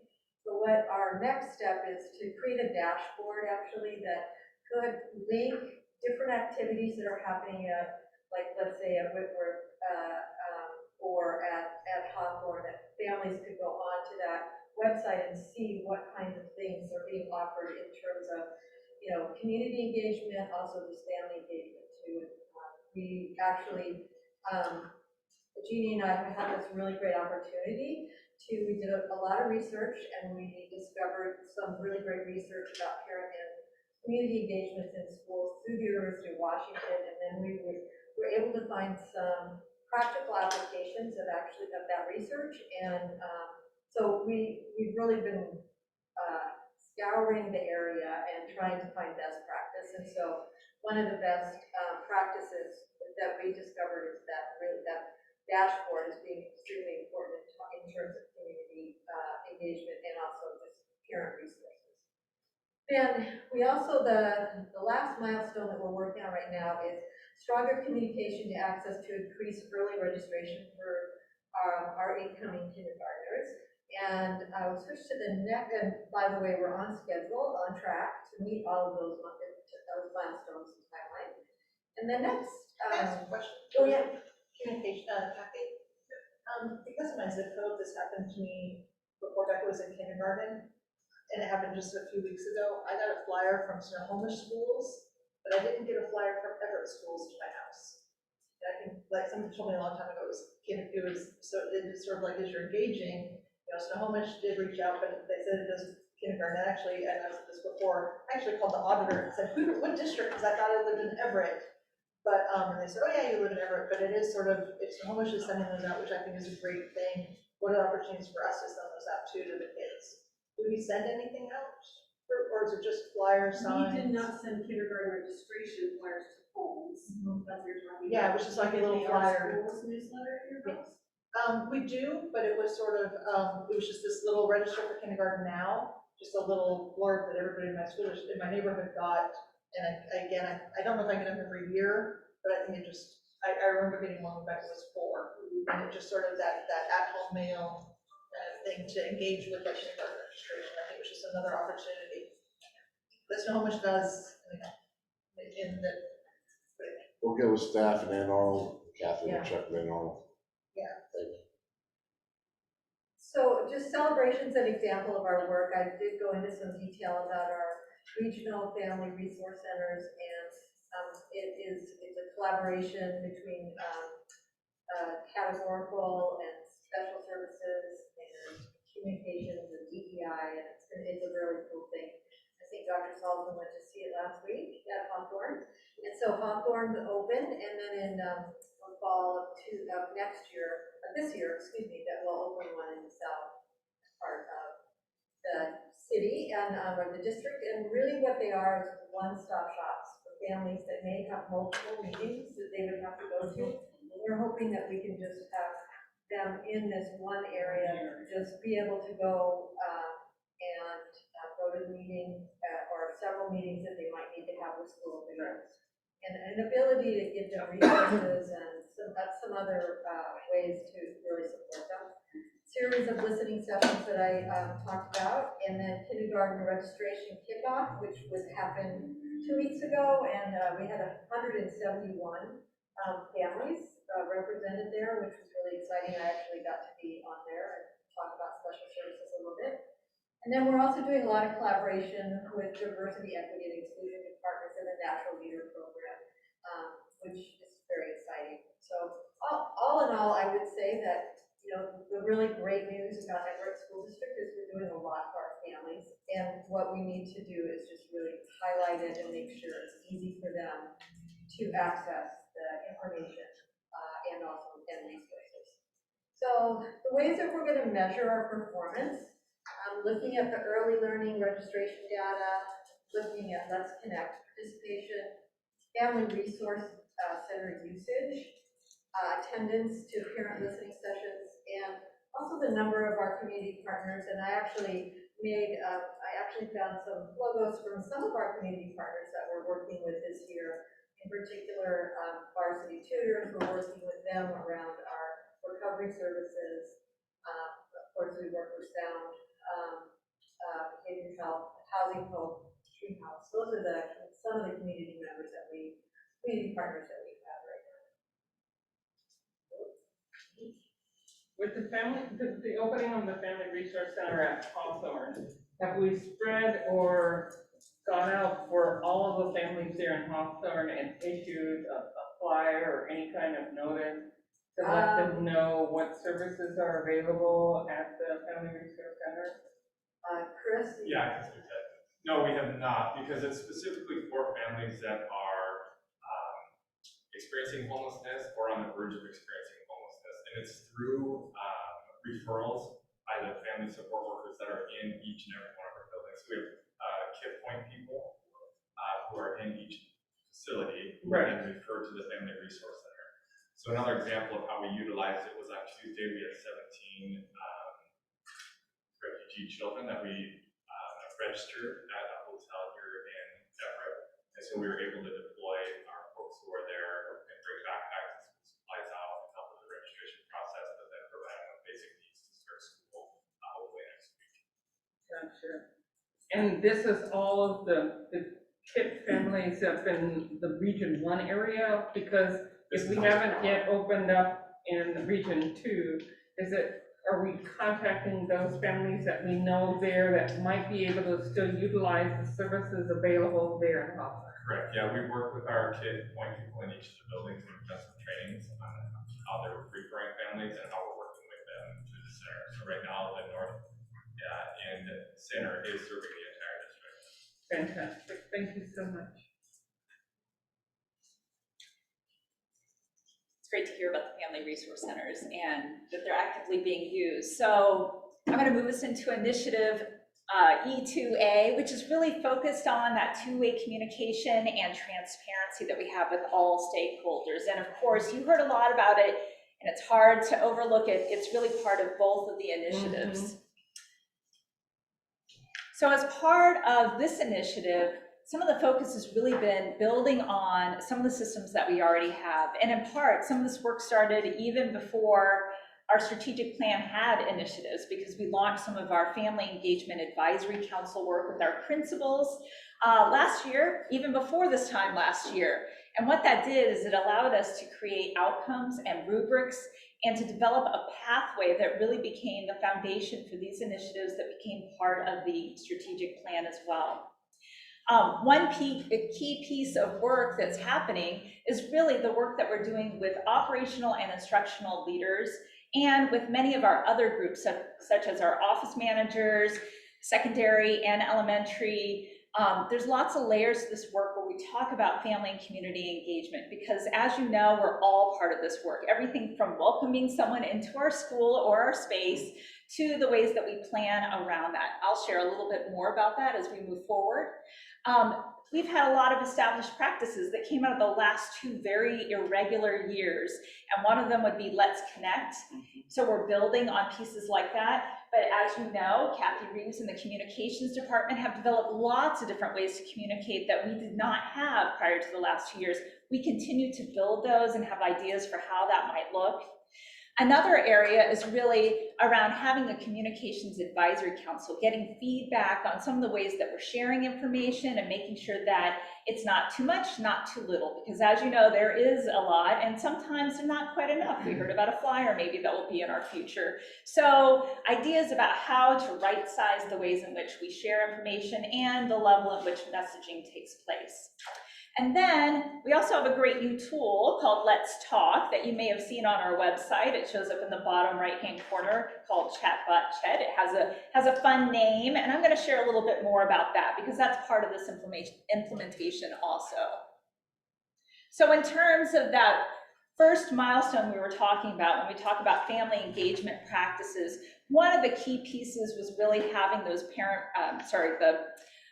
parent-focused workshops that we had with principals last March, 2 of them, that really aligned their school improvement plans. And we carried that work forward into the summer.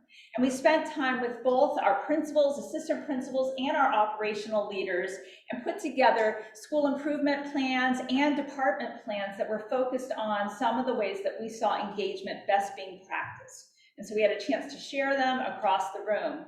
We also engaged in an equity analysis tool that allowed us to unpack what the gaps were in terms of what we saw happening either in our schools or our departments and where we saw more need. And as you can imagine, there's lots of families, lots of community members that often are not recognized easily. They're part of our groups.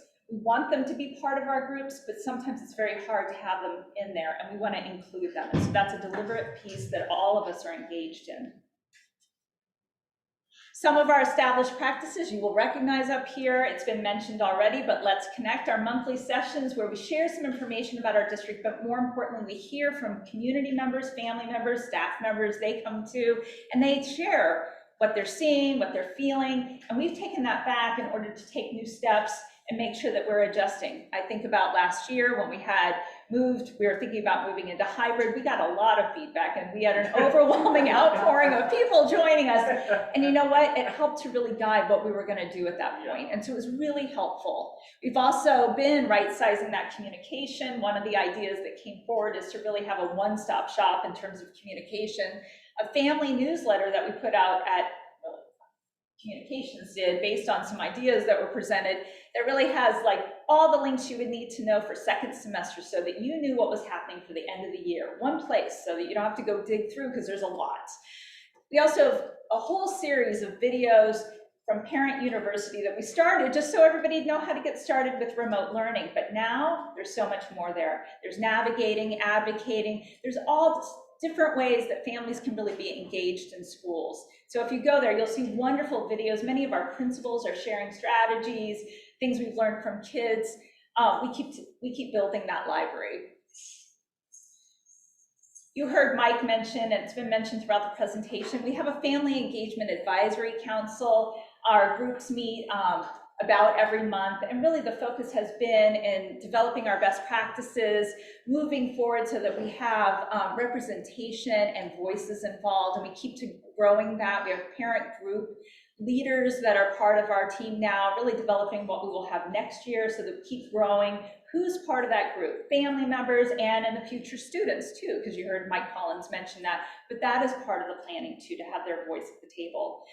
I mentioned the Communications Advisory Council, so hopefully later this spring we will be ready. We have a list of members that will be part of it, an entire plan, so that we make sure that we're getting feedback on the kinds of communication that we give out. And then I touched a little bit on this cute little tool that we have. So if you go to our district website, you'll see Chatbot Chat, and at one point I even had a little robot there, but we took it away. So if you click on Chatbot Chat, there's really 2 features, and they really are about that two-way communication. One is largely responding to things based on frequently asked questions, so FAQs. So you might type in there, when does kindergarten registration start? and it will respond March 7th, hopefully. And then you might type in there, you know, what is the district calendar? And it will bring up a link to that calendar. So if we're getting questions a lot, we can build that database, and it's supposed to be smart and build on it. Can we show them? Is it? We can't if we go to the page. Do you want me to go there? Have you seen it? Have you all seen Okay, it? maybe when we Okay, finish this okay, part, okay, we can okay, always okay, Presentation okay. on this and. Yeah, we can show it to you. This is not. And then there's Sure. it has a second part to it that is really by topics instead of departments, because nobody thinks about us as departments. They think about topics, things that are of interest to them. And so, as you can imagine, technology is a key feature in there, but you see lots of questions go to HR, special services, for academics department, and many others. And on the other end of that are all of us. And we basically filter those questions and give answers back as quickly as we can. A great piece of that tool is that we can get ratings back in terms of our customer service, as well as the speed in which we return answers. And we get a sense of the pulse of the questions. When we need people to be hired around jobs, we hope that we get responses back and that they're feeling like they can be part of our system. There's a whole bunch of different ways. We're going to have all of our departments here be part of that system. We only have a select few right now, but it will be all of our departments here. And then going into next year, our schools will have this tool as well. So we'll build towards that. And then some of our measures obviously are going to be around those customer service tools, around Let's Talk, which is chatbot Ched. So what are they asking us? How are we responding? How do they feel about our responses? Our Panorama Ed, our student, staff, surveys that really tell us about if students, staff feel safe, whether they feel a sense of belonging. That informs some of the things that we choose to do next. So that's going to be a key measure. We use in some of our planning and in our meetings our equity audit tool, which lets us unpack some of the ways that we understand that we're doing some of our work, which groups we're really accessing or not. Let's connect participation, different topics, bring out different numbers of individuals to our meetings, and we want to hear from everyone. Participation data is something we look at, and attendance in terms of students.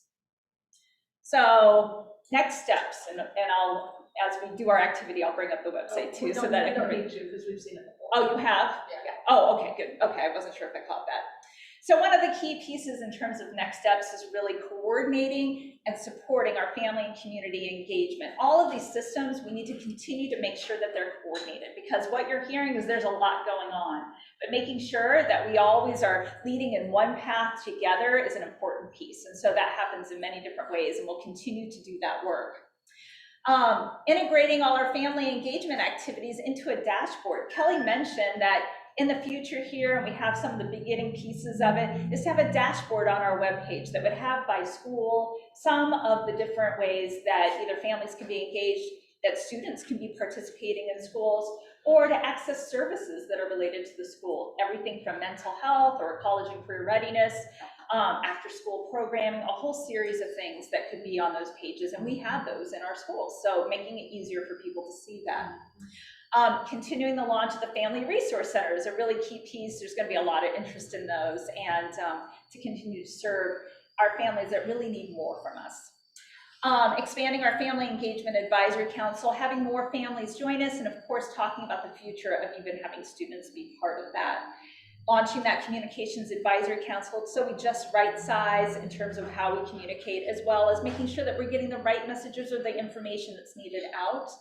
And continuing that implementation of chatbot Ched, so moving into our departments and then later into what we do with schools as well.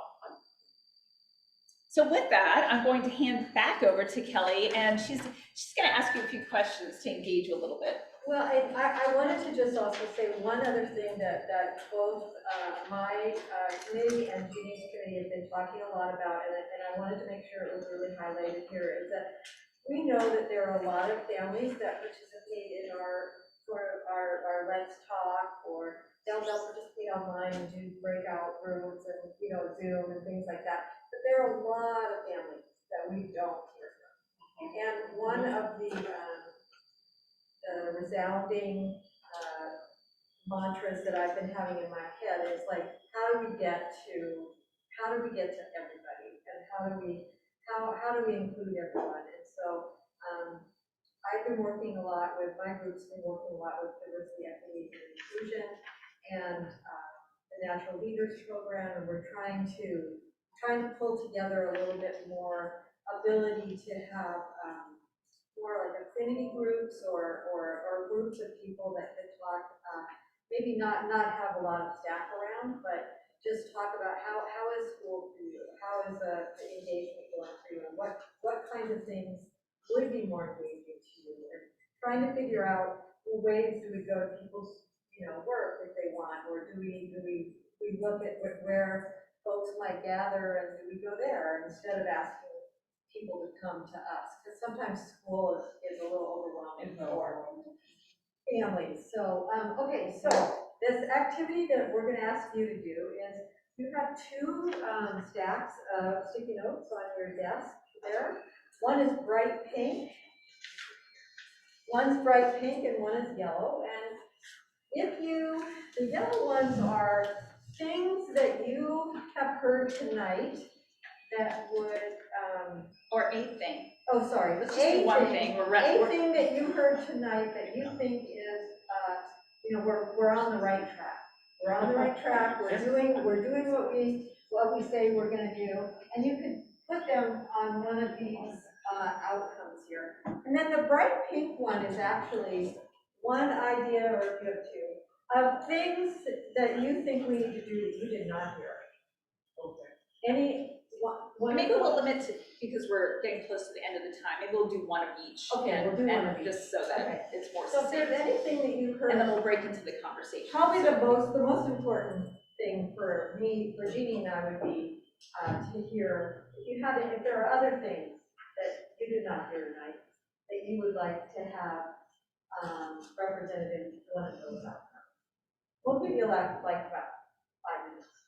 Yeah, maybe a minute. Maybe a minute or two.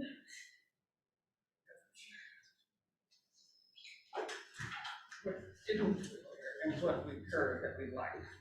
Yeah, are we on the right track? The Yeah, yellow one? yeah. This one is like your great, bright new idea. Great idea. Great idea.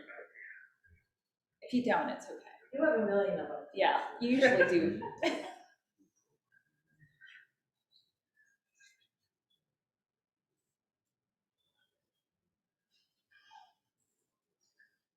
And we'll take a second just to share out.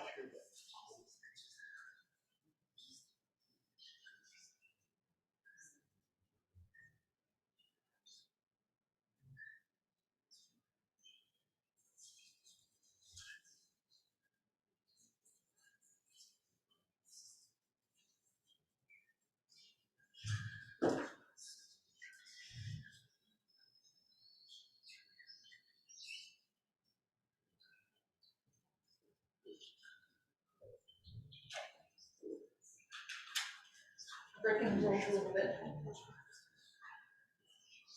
Oh.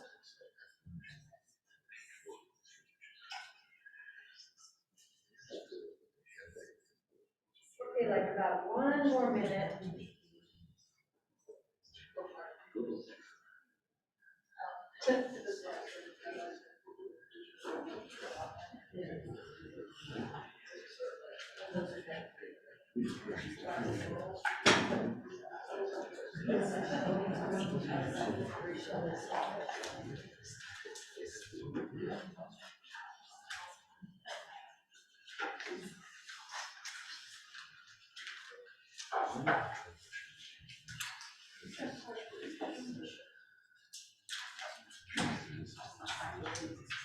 Okay, so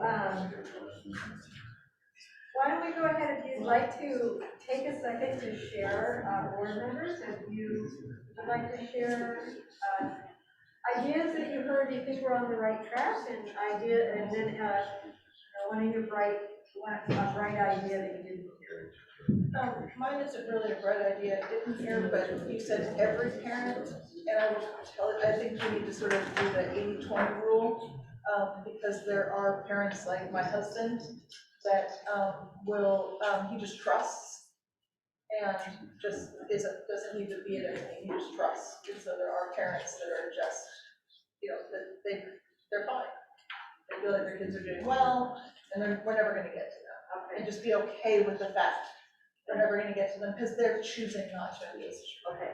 And so the word every, I think we just need to relax on you know, we do every action we possibly can, but be okay with every parent on the agency. Good, as long as they give it on, so that's what I said, just to be okay.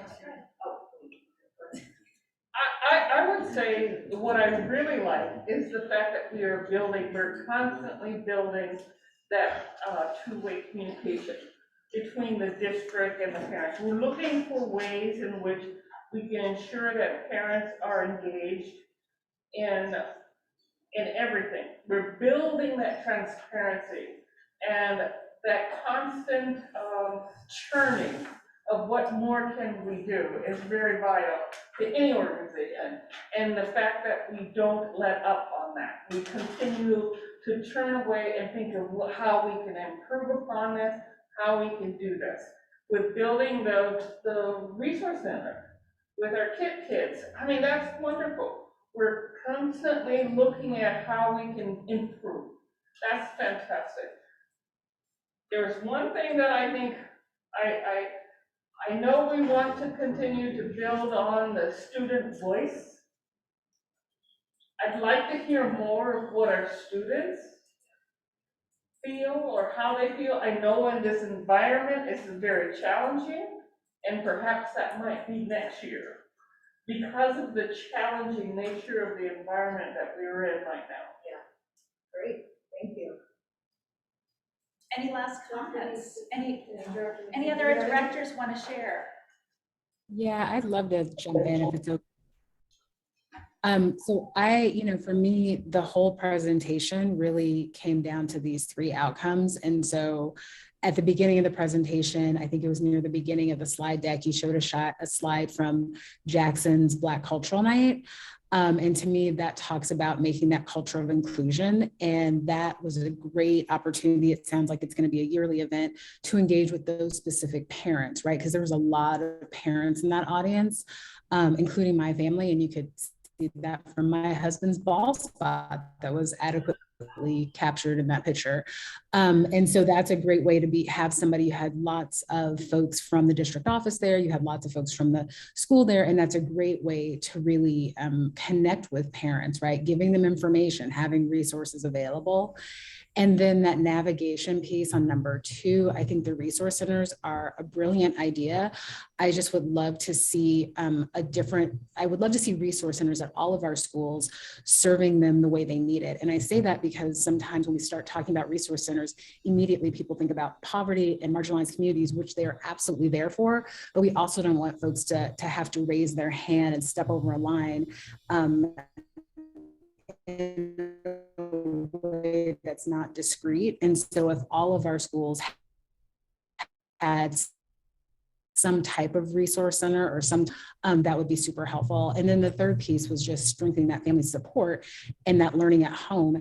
And I think that PDF that Larry showed in terms of giving families the actual document to what their students are doing, how and why, that would really help families at home knowing where those gaps are. So this was it was a fantastic night and a great presentation. So thank you.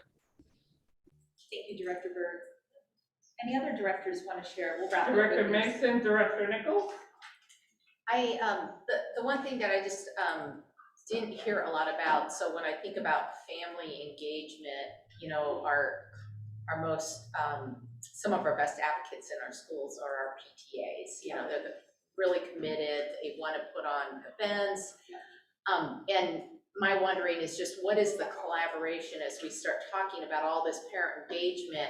How do they fit in? Because we do have natural leaders, and I heard that come up at some point, but I didn't hear anything about partnering or how do we help or support PTAs, or we're working in collaboration with them in terms of events and activities and things. It seems like the school has their plan, the dashboard, and then the PTA is off doing their fundraising and planning their events at school and such, and where is that crossover, and where could each other help each other? Yeah, and we are in collaboration. We do have a member of PTSA, a leader who is part of our Family Engagement Advisory Council to help advise how we do that collaboration. So yeah, it is I'm assuming it was not an unknown. No, it isn't. I just kind of didn't hear any of that. Yes. So, yeah. Thank you for Nichols, do you have any questions or concerns? Okay, thank you so Thank you. much for this evening, and thank you for letting us share our plans. All right, thank you. I'm not going to take much time at all. It's been a kind of a long evening. Awesome presentations, awesome discussion. So I did want to make 3 points. One is many times over my career here with the school district, I've thought on many occasions how I wish I'd gone to school here. And after hearing this, I thought about that again tonight. I think the work that Daria is involved in would have helped me in my high school selection processes. The other second point is the family engagement. Authentic two-way family engagement was ubiquitous in our discussions recently around our strategic initiatives, and how to manage that was the question. How to coordinate the stakeholder engagement on all of our work. So I think the role of the Family Engagement Advisory Committee will become even more central than it is. Then the final point is next month, on April 26th, we have our fourth of 4 sessions. The final 3 up. The first one, Kathy Woods and Catherine Matthews will be presenting their work around consistent grading and assessment practices, and then our HR team, 2 staff. It'll be Kevin Allen and Robbie Seaberg will be presenting information about their work around recruitment and retention and our wellness programs. And with that, I thank you. Thank you. Thank you very much, Mr. Dunn.